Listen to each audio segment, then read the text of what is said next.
యోబు గ్రంథం 22వ అధ్యాయం 21వ వచనం. ఆయనతో సహవాసము చేసిన ఎడల మీకు సమాధానం కలుగును, అలాగున నీకు మేలు కలుగును. ఆయనతో సహవాసము చేసిన ఎడల మీకు సమాధానం కలుగును, అలాగున నీకు మేలు కలుగును.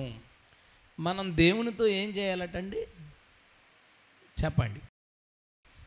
సహవాసం చేస్తే మనకు సమాధానం కలుగుతుంది, మేలు కలుగుతుంది. దేవునితో సహవాసం చేయాలట. ఒక సింపుల్ క్వశ్చన్ అడగనా? మన ప్రాంతపు ఎమ్మెల్యేతో సహవాసం చేయడానికి మనకు అవుతుందా? నమస్కారం పెట్టడానికి అవుతుంది, దండ వేయడానికి అవుతుంది. పోలేండి, ఎంఆర్ఓ గారితో సహవాసం చేయడానికి అవుతుందా? అది కూడా అవదా? ఇంక దేవుడితో సహవాసం ఎలా అవుతుందండి మనకి? మన ప్రాంతాల్లో ఒక అధికారి కానీ, లేదా ఏదైనా ఒక చిన్న యాక్టరు, సినిమా యాక్టర్ ఎవరైనా కానీ, లేదంటే ఒక నాయకుడు కానీ, రాజకీయ నాయకులు కానీ సహవాసం చేయాలంటేనే అవ్వదు మనకి. అది మనకు సాధ్యపడదు. ఎవరో కొంతమంది ఉంటారు ఫ్రెండ్స్, ఎవరో వాళ్ళతో తప్ప మనకు సాధ్యపడదు. అలాంటిది సృష్టికర్త అయిన దేవునితో మనం సహవాసం కలిగి ఉండాలట. సహవాసం కలిగి ఉండాలట. అది సాధ్యం అవుద్దంటే అవుతుంది. అబ్రహాము సహవాసం చేశాడు కదా, మోషే సహవాసం చేశాడు కదా, బాగానే ఉంది. కానీ అబ్రహాం దగ్గరికి దేవుడే వచ్చాడు. దేవుడే వచ్చి అబ్రహాముతో మాట్లాడి, దేవుడే అబ్రహాముతో సహవాసం చేస్తే అబ్రహాము కూడా దేవుడితో సహవాసం చేశాడు. దేవుడే పొదలోంచి మోషేని పిలిచి మోషేతో మాట్లాడి, మోషే కూడా ఉండి, మోషేతో దేవుడు సహవాసం చేస్తే మోషే దేవుడితో సహవాసం చేశాడు. కాబట్టి వాళ్ళకి సాధ్యపడింది. మన పరిస్థితి ఏంటి? మనకు దేవుడు అంటున్న మాట, మనమంట దేవునితో సహవాసం చేయాలట, దేవునితో స్నేహం చేయాలట. అప్పుడు మనకి మేలు కలుగుతుందట. దేవునికి స్తోత్రం. అన్ని రకాల మేళ్ళు, అవి ఏమైనా కానీ, అది భూ సంబంధమైనవా, పర సంబంధమైనవా, నీకు సంబంధించినవా, లేదా నువ్వు రికమెండ్ చేసిన వాళ్ళకి సంబంధించినవా, నువ్వు రిక్వెస్ట్ చేసిన వాళ్ళకి సంబంధించిందా, ఏదైనా కానీ నీకు మేలు కలుగుతుంది మనం గనక దేవునితో సహవాసం చేస్తే. ఈరోజు అసలు ఈ మాట వెనకాల దేవుని ఉద్దేశం ఏంటి? దేవునితో మనిషి సహవాసం చేయడం అనేది ఎలా పాసిబుల్ అవుతుంది? అది సాధ్యమవకుండా అడ్డుపడే సమస్యలేంటి? అసలు దేవుడు ఎలాంటి సహవాసాన్ని మన నుంచి కోరుకుంటున్నాడు? ఇలాంటి చాలా విషయాలు చాలా షార్ట్గా, ఎందుకంటే నా స్వరపేటకి అరగొట్టుకోకూడదు, ఇంకా మళ్ళీ సాయంత్రం పని ఉంది దీనికి, 3వ షిఫ్ట్. కాబట్టి దీన్ని సింపుల్గా చెప్దామని అనుకుంటున్నాను. అది నా ఆలోచన, దేవుడు ఇష్టమే కాక. సో దేవుడు మనతో చాలా చాలా ముఖ్యమైన విషయాన్ని ప్రత్యేకంగా మాట్లాడునుగాక. మోకరిస్తారా? చిన్న ప్రార్థన, గట్టిగా స్తోత్రం చెప్దాం ఒకసారి. హల్లెలూయా, హల్లెలూయా.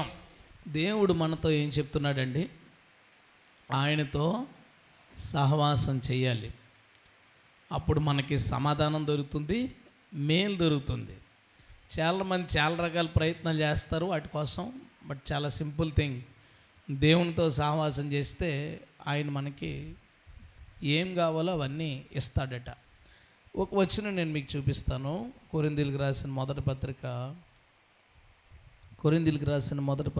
1వ అధ్యాయం 9వ వచనం.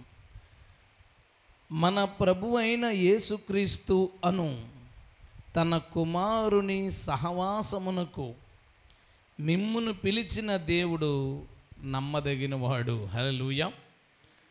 మన యోబులో ఏం చూసాం? మనం దేవునితో సహవాసం చేయాలి. దేవునితో సహవాసం చేయడం మనిషికి సాధ్యమా అంటే దేవదూతలకే సాధ్యం కాదు. అది పరలోకంలోనే ఉన్న దేవదూతలు సైతం దేవుని ముఖాన్ని చూడలేదు, సహవాసం ఏం చేయగలుగుతారు? ఆయన అంతటి భయంకరమైన రూపం కలిగిన వాడు, సమీపింపరాని తేజస్సులో ఉన్నవాడు. కాబట్టి ఆయన వద్దకు ఎవరో చేరి ఆయనతో సహవాసం చేసే ఛాన్సే ఉండదు. అయితే ఇప్పుడు మనకి కొరింథీ పత్రికలో ఏమన్నాడంటే, మన ప్రభు అయిన యేసుక్రీస్తు అను తన కుమారునితో సహవాసం చేయడానికి దేవుడు మనల్ని పిలిచాడు. హల్లెలూయా. లోకంలో పాపంలో ఎక్కడో పడున్నాం మనం. మనల్ని దేవుడు ఎందుకు పిలిచాడంటే యేసుక్రీస్తు సహవాసం చేయడానికి అటండి. నేను చెప్పేది ఏదో చాలా క్రైస్తవ్యంలో చేయాల్సిన చాలా విషయాల్లో ఒకటి కోసం చెప్పట్లా. నువ్వు ఎందుకు పిలువబడ్డావు అంటే యేసుక్రీస్తుతో సహవాసం చేయడానికి. దేవునితో మనిషి సహవాసం చేయలేడు, ఎందుకంటే దేవుడు అనంతుడు, మనిషికి పరిమితులు కలిగిన వాడు.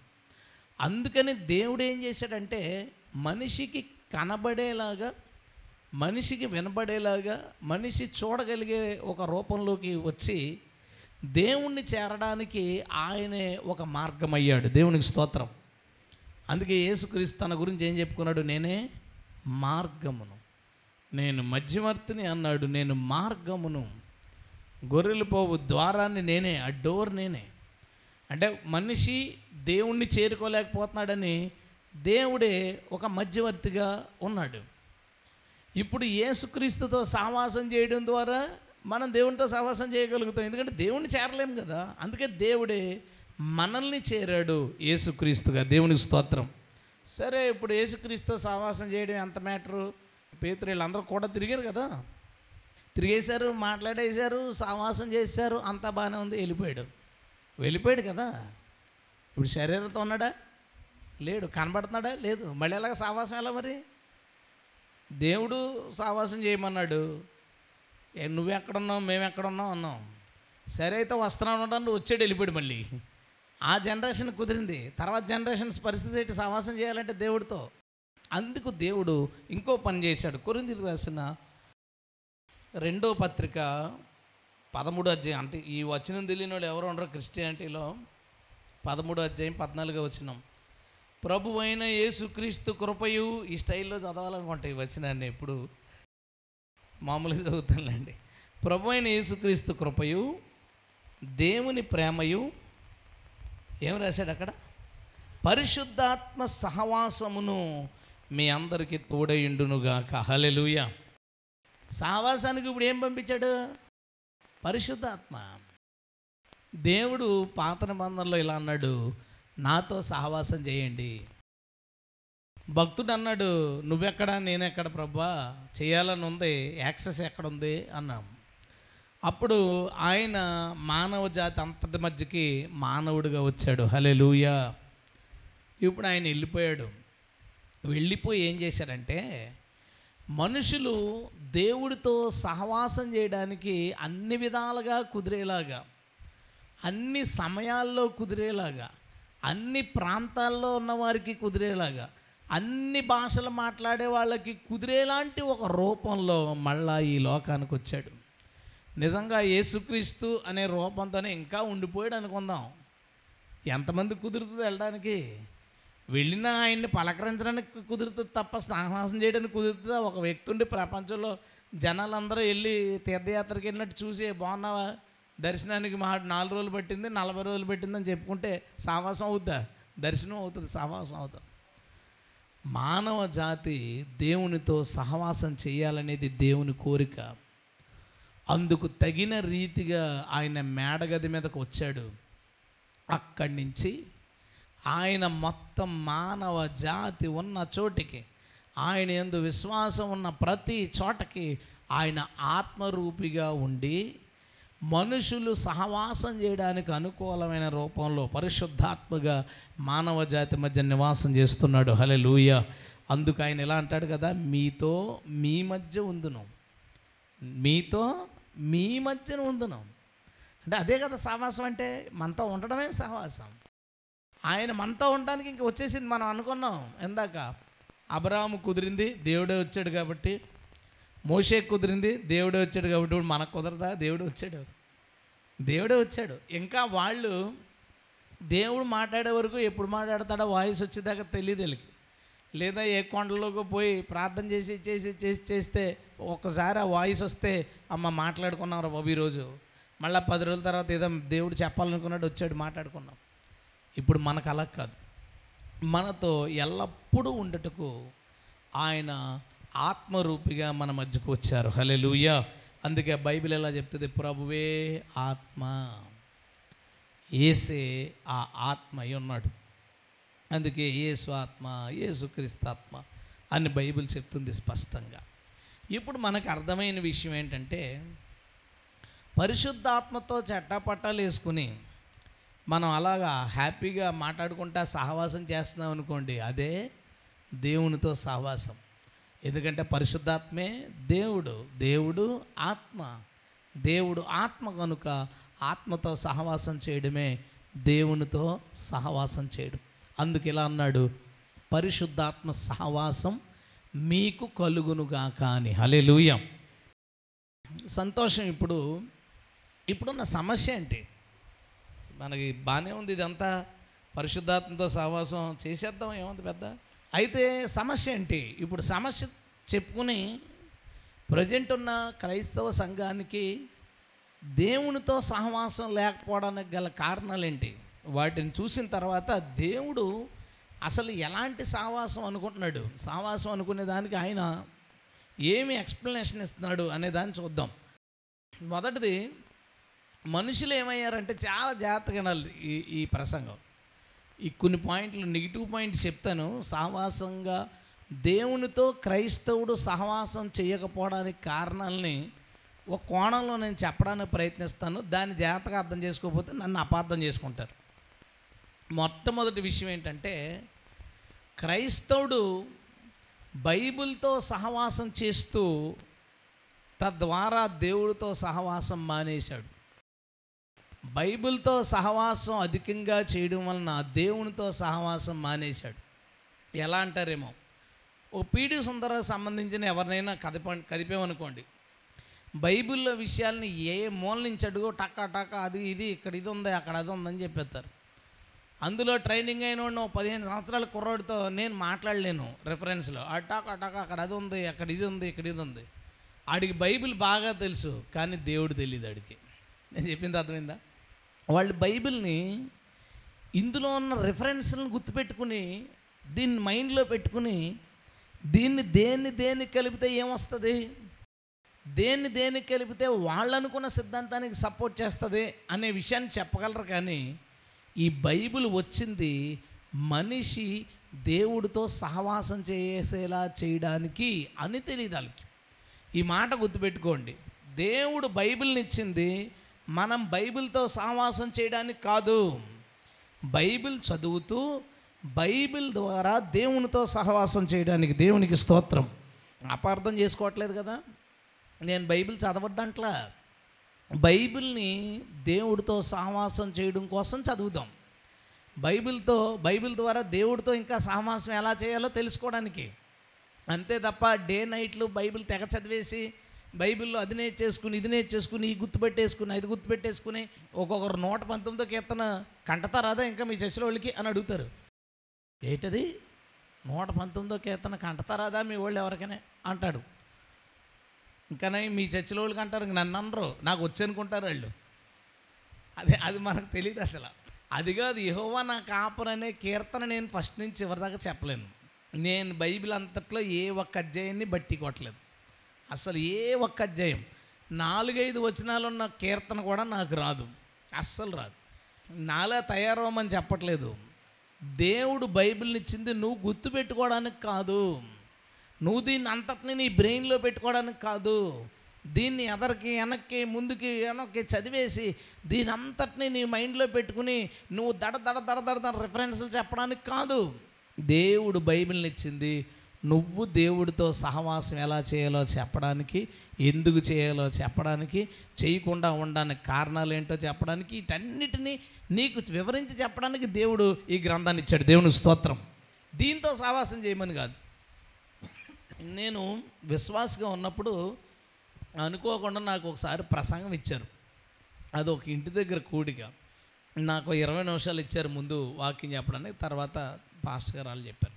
నేను ప్రార్థన గురించి చెప్పి, నువ్వు ప్రార్థన చేసేసి ఇదిగో నేను ప్రార్థన చేశాను కాబట్టి అయ్యింది అని అనకూడదు.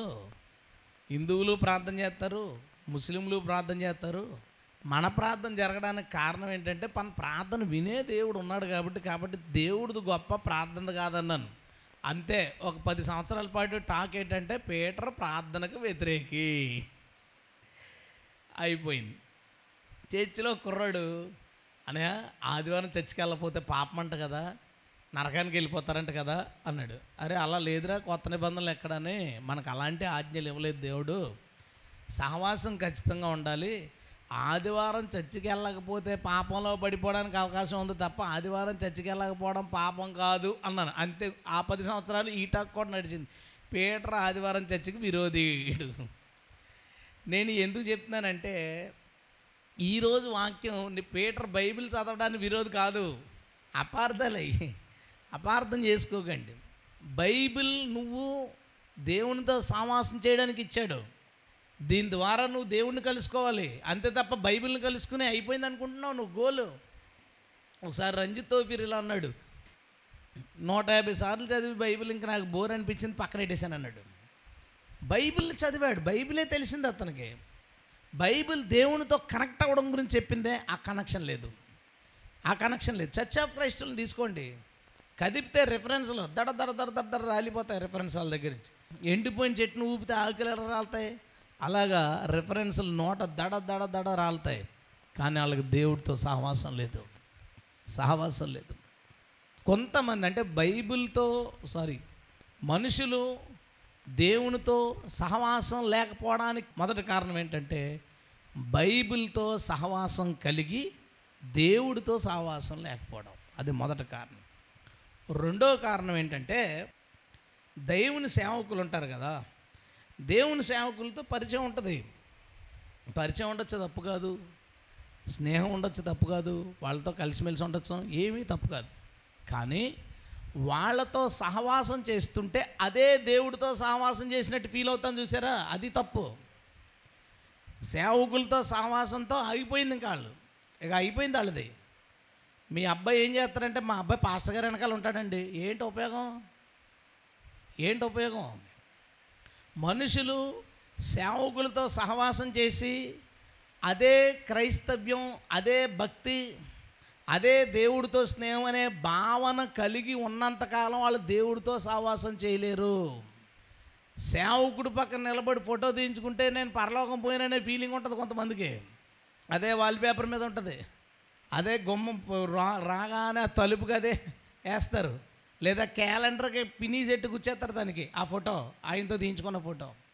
ఎందుకు? అందులో గొప్ప ఉంది దాంట్లో. మన మైండ్లో ఎలా ఉందంటే, నేను ఈ పాస్టర్ గారితో సహవాసంలో ఉన్నాను, చాలు, ఇక అయిపోయింది. ఈ సేవకులందరూ మనతో సహవాసం, వీళ్ళందరితో మన పరిచయం ఎందుకు అవసరం?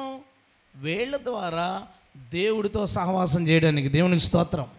మన సహవాసం వీళ్ళ దగ్గరికి వెళ్ళి ఆగిపోయినప్పుడు 100కి 100% ఫెయిల్యూర్ క్రిస్టియన్ అతను. వాళ్ళ సహవాసం సేవకుడి దగ్గర ఆగిపోతే ఫెయిల్యూర్ క్రిస్టియన్. ఇప్పుడు కొంతమంది పాస్టర్స్ ఉన్నారు యూట్యూబ్లో, ఫేమస్ పాస్టర్లు. వాళ్ళు ఎక్కడున్నా చుట్టూరు 15 మంది కుర్రాళ్ళు ఉంటారు. 10 మంది కుర్రాళ్ళు ఏం చేస్తారా మీరంటే, నేను కోఆర్డినేటర్ అంటాడు ఒకడు, నేను ఎగ్జిక్యూటివ్ మెంబర్ని అంటాడు ఒకడేమో నేను హాస్పిటాలిటీ చూసుకుంటాను, అంతటా పాస్టర్ గారికి కావాల్సిన రూమ్లు గీములు అన్నీ నేను చూసుకుంటాను అంటాడు. ఏంటి? అందుకేనా నువ్వు పిలవబడ్డావు? అంతే, అయిపోయింది. ఆడు ఇంకెంత ఓవర్ యాక్షన్ ఉంటుందో తెలుసా? నాకు అన్న తెలుసు, నేను అన్నతోనే ఉంటాను, నేను అన్న వెనకాల ఉంటాను. అన్న వెనకాల ఉంటే ఏమవుతుందిరా బాబు? ఆ బ్యాచ్ 10 మంది పొలిటీషియన్ వెనకాల, రౌడీ వెనకాల ఎలాగైతే 10 మంది యూత్ని తిప్పుకుంటారో అలాగే వీళ్ళు చుట్టూరో 10 మంది ఉంటున్నారు. పని ఉందా? కలిసి పని చేయడం. పని అయిపోయిందా? ఎవడ పని అటు చూసుకోవడం. అంతే తప్ప సేవకులతో ఓవర్గా అవసరం లేదు, పనే లేదు. వెళ్ళిపోవడం, కూర్చోవడం, వాళ్ళు ఎక్కడికి వెళ్తే అక్కడ కూడబడం. అనే నేను చేస్తాను. ఎందుకు వస్తావు? ఏం పని? నీకేం పని ఉంది? ఆ టైంని నువ్వు దేవుడితో గడపచ్చు కదా. ఏమనుకుంటాడంటే, నేను సేవకులతో ఉన్నాను కాబట్టి నేను దేవుడితో సహవాసంలోనే ఉన్నాను, అంతే ఫీలింగ్. ఇంకా దేవుడితో సహవాసం ఎలా చేయగలుగుతాడు? దేవుడు మనకేం చెప్పాలనుకున్నాడో ఆలోచించండి. తన యేసుక్రీస్తు అను కుమారునితో సహవాసం చేయుటకు ఆయన మనల్ని పిలిచిన. దేవునికి స్తోత్రం. అందుకు ఆయన మనల్ని పిలిచాడు. మనం ఏం చేసామంటే, దేవుని సేవకులతో సహవాసం చేసి దేవుడితో నేను ఉన్నాను, దేవుని వాళ్ళతో ఉన్నాను, దేవుని ప్రజలతో ఉన్నాను, దేవుని పరిచారకులతో ఉన్నాను, నాకు ఇంతే చాలు, మాకు ఇంతే చాలు అనే ఫీలింగ్లో ఉండిపోయాం. అక్కడే ఉంటామండి, ఆ ఆశ్రమం దగ్గర అలా ఉండిపోతామండి మేము, ఆ చర్చి దగ్గర ఇంకా అలా ఉండిపోతామండి, ఆ పాస్టర్ గారి దగ్గర అలా ఉండిపోతాం. ఏం పని అంటున్నాను నేను? అక్కడ అవసరం ఉంది, జాబా చెయ్యి, లేదా మినిస్ట్రీ పని ఉందా చెయ్యి. ఏమీ లేకుండా అక్కడికి వెళ్ళి కూర్చుని వాళ్ళతో కూడా తిరిగి, వాళ్ళ షాపింగ్లకి వెళ్తే షాపింగ్లకి వెళ్ళి, గొడవలకి వెళ్తే కూడా గొడవలకి వెళ్ళి, షూటింగ్లకి వెళ్తే షూటింగ్లకి వెళ్ళి, వాళ్ళు ఏం చేస్తుంటే వాళ్ళ వెనకాల కూడా తిరిగి ఏమి ఉంది దాంట్లో గొప్పే ఉంది. ఒక్కొక్కటి దగ్గర అందరు పాస్టర్లు నెంపబడి నాకు ఈయన తెలుసు ఆయన తెలుసు, మాకు ఆయనతో పరిచయం ఉందని చూడండి ఇదిగోని ఇలా ఫోటోలు చూపిస్తారు ఎక్కడికైనా వెళ్తే. ఏం గొప్ప దాంట్లో ఏం గొప్ప ఉంది? మనం ఎప్పుడైతే మనుషులతో లేదా దేవుని సేవకులతో సహవాసం పెంచుకుని అదే సహవాసం అని నువ్వు ఫీల్ అయితే, అదే దేవునితో సహవాసం అని ఫీల్ అవడం వలన క్రైస్తవుడు దేవునితో సహవాసాన్ని కలిగి ఉండట్లేదు. ఇది రెండో రీజన్. ఒకటి బైబిల్కి కనెక్ట్ అయిపోయి బైబిల్తోనే సహవాసం, దేవునితో సహవాసం లేదు. రెండోది దేవుని సేవకులతో సహవాసం, దేవుడితో సహవాసం లేదు. ఉన్నారు అలాంటి వాళ్ళు.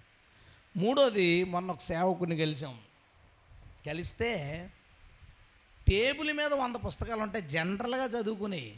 టేబుల్ మీద పెట్టుకుని ఏంటంటే రెగ్యులర్గా తీసుకుని చదివి ఒక 100 పుస్తకాలు ఉంటాయి. ఆ టేబుల్ కింద 150 పుస్తకాలు ఉంటాయి. కబోర్డ్లో వెనకాల రూమ్ నిండా పుస్తకాలు అంట. మళ్ళీ ఏ పుస్తకం నీట్గా లేదు, నలిపేసి ఉంది. అంటే అర్థం ఏంటి? నవిలేసాడు అనమాట. నవిలేసాడు. ఇక చదవడం రాసుకోవడం అది ఇది. నేను మళ్ళీ పుస్తకాలు చదవద్దంటలేదురా బాబు, జాగ్రత్తగా అర్థం చేసుకోకండి. నీ సావాసం పుస్తకాలతో వద్దంటున్నాను. బైబిల్ చదువుతూ అది అర్థం అవడానికి ఏమైనా లేదా దానికి సంబంధించింది ఏదైనా బుక్ బాగుందని ఎవరైనా రిఫర్ చేస్తే ఏమైనా చూసి బాగుందంటే చదివేసి పక్కన పెట్టేసి అయిపోయింది. కొంతమంది ఏంటనుకుంటున్నారు, బైబిల్ చదివారు అన్నాడు. ఆ పుస్తకం చదివారా? బ్రదర్ రాశారు, ఆ బ్రదర్ రాసిన పుస్తకం చదివారా? బ్రదర్ పుస్తకాలు మీ దగ్గర లేవా? ఒకటి నాకు ఇంత కట్టెత్తాడు. ఎవడో బ్రదరు, వాళ్ళకో బ్రదర్ ఉంటాడు, ఫేవరెట్ బ్రదర్, ఇంత కట్టెత్తారు. మనం పారేయలేము, వద్దనలేము, తీసుకెళ్ళి కబోర్డ్లో పెడతాను. అయిపోయిందా? ఇంకొకరికి వెళ్ళిన తర్వాత ఇంకో అయ్యగారు సెట్ ఎత్తారు, అయ్యో 15 పుస్తకాలు ఉంటాయి, తీసుకొచ్చి అది కబోర్డ్లో పెడతాం. ఇంకొకరు వచ్చి ఇంకొక వాచ్మెన్ నీ అని సంబంధించిన ఆయనని మొన్న వాళ్ళు ఎంత కట్టించారు, అవి తీసుకెళ్ళిపోయి ఎవడన్నారు నా రూమ్లోకి వచ్చినాడు ఆ పుస్తకాలన్నీ చూసి ఓ బాబు తెగ చదివేస్తుంటాడు రా బాబు వీడని. చదవద్దని కూడా కాదు, బుక్స్ చదవడమే పనిగా పెట్టుకున్నవాడు ఖచ్చితంగా దేవునితో సహవాసం చేయలేరు. వాళ్ళు దేవుని యొక్క ఉద్దేశం ఏంటో తెలియదు. వాళ్ళకి ఏం తెలుస్తుంది అంటే ఆ రైటర్ ఉద్దేశం ఏంటో తెలుస్తుంది. ఆ రైటర్ ఏమనుకుంటున్నాడు, ఆ విషయం గురించి రచయిత ఉద్దేశం ఏంటి, రచయిత ఆలోచనలు ఏమున్నాయి, ఇవి మాత్రమే వాళ్ళు తెలుసుకోగలుగుతారు. ఇక చదివినోడు ఏ రైటర్ పుస్తకాలు ఎక్కువ చదువుతాడో ఆ రైటర్లాగా అయిపోతాడు వాడు. ఆడ అభిప్రాయాలన్నీ అలా మారిపోతాయి. ఇక అతని గురించే. ఈ వాచ్మెన్ నీకు సంబంధించిన బుక్స్ ఇచ్చినప్పుడు ఆయన అన్నాడు నాతో, వాచ్మెన్ నీ గారి స్పెషల్ ఏంటంటే అండి, అతడు దేవుడితో సహవాసం అద్భుతంగా చేసిన వ్యక్తి అటండి అన్నాడు. చెప్పండి. అవునండి, అతనిలాగా దేవునితో సహవాసం ఎవరు అద్భుతంగా సహవాసం చేసిన వ్యక్తిని వీళ్ళిద్దరూ ఆనందపడిపోతున్నారు నాకు చెప్పేవాళ్ళు ఇద్దరు. మనం కూడా చేయొచ్చుగా. ఇప్పుడు ఆయనకి యాక్సెస్ ఉందా, ఐడి కార్డు ఉందా, మనకు లేదా? దేవునితో అతడు సహవాసం చేసిన వ్యక్తిని ఇతని గురించి చెప్తున్నాడు, ఇతని పుస్తకాల గురించి. కానీ అరే మనం కూడా సహవాసం చేయాలి, దేవునితో మనం సహవాసం చేద్దాం, దేవునితో మనం సహవాసం చేయాలి. అది లేదు అక్కడ ఏంటంటే ఆయన యొక్క ప్రత్యేకత ఏంటంటే ఆయన దేవునితో సహవాసం చేశాడు, ఆ పుస్తకాలు రాశాడు, దేవునితో సహవాసం చేసి పుస్తకాలు రాశాడు. ఈ చదివితే మనకు ఆయన అనుభవాలన్నీ తెలుస్తాయి. నువ్వెందుకు సహవాసం చేయవు దేవుడితో? చూసారు ఎక్కడ ఆగిపోతున్నాడో మనిషి, బుక్స్ దగ్గర ఆగిపోయింది అతని సహవాసమే, అంతే. అది దాటి ముందుకు వెళ్ళడానికి ఛాన్స్ లేదు. దాన్ని ఏమని చెప్పాలి? వాళ్ళకేం పుస్తకాలు తీసుకున్నాను, ఏదో చదువుతున్నాను, అందులో లోటుపాట్లు తెలుసుకోవడానికి. ఎందుకంటే ఖచ్చితంగా అది రాంగ్ డాక్టర్ అనే డౌట్ లేదు. ఎందుకు రాంగ్ డాక్టర్ను అనే విషయాన్ని చదవడానికి ప్రయత్నం చేస్తున్నాను. మిగతా అసలు ఎన్ని ఉంటాయో రూమ్లో. మొన్న ఏం చేశానంటే ఈ జనాలు అబద్ధం చేసుకున్నాను, కొన్ని బాక్సులో పెట్టేసి పైన కట్టేశాను. మళ్ళీ ఈలోపు వెళ్ళిన చోటల్లా బ్రదర్ మీరు పలానా బ్రదర్ పుస్తకం ఏంటంటే, అయ్యి బాబా ఈ పుస్తకం చదవలేదండి, మళ్ళీ 2 పుస్తకాలు ఎత్తాడు. ఏం చేయను అవన్నీ తీసుకెళ్ళి మళ్ళీ అందరూ కబోర్డ్లో మళ్ళీ పెద్ద గుట్ట అయింది, మళ్ళీ దీన్ని సర్దేసి పైకి ఎక్కించేయాల. బుక్స్ చదవండి. ఎప్పుడైనా నీకు బైబిల్ మీద ఏందో లీడ్ రావట్లేదు, చూద్దాం ఒకసారి ఏదైనా పుస్తకం చదువుదాం, లేదా ఒక లైఫ్ హిస్టరీ ముస్లిం అయిందో లేదా ఒక హిందూదో ఎవరిదో జీవిత చరిత్ర సంబంధించిన పుస్తకం ఉంది, సాక్ష్యం పుస్తకం ఉంది, ఆల్రెడీ ఏదైనా చదవాలంటే నీకు చదవాలని కూడా చదువు. కానీ నిన్ను దేవుడితో కనెక్ట్ చేసే బైబిల్ ఉంది, దీని ద్వారా దేవుని కనెక్ట్ అవ్వడానికి ప్రయత్నించు.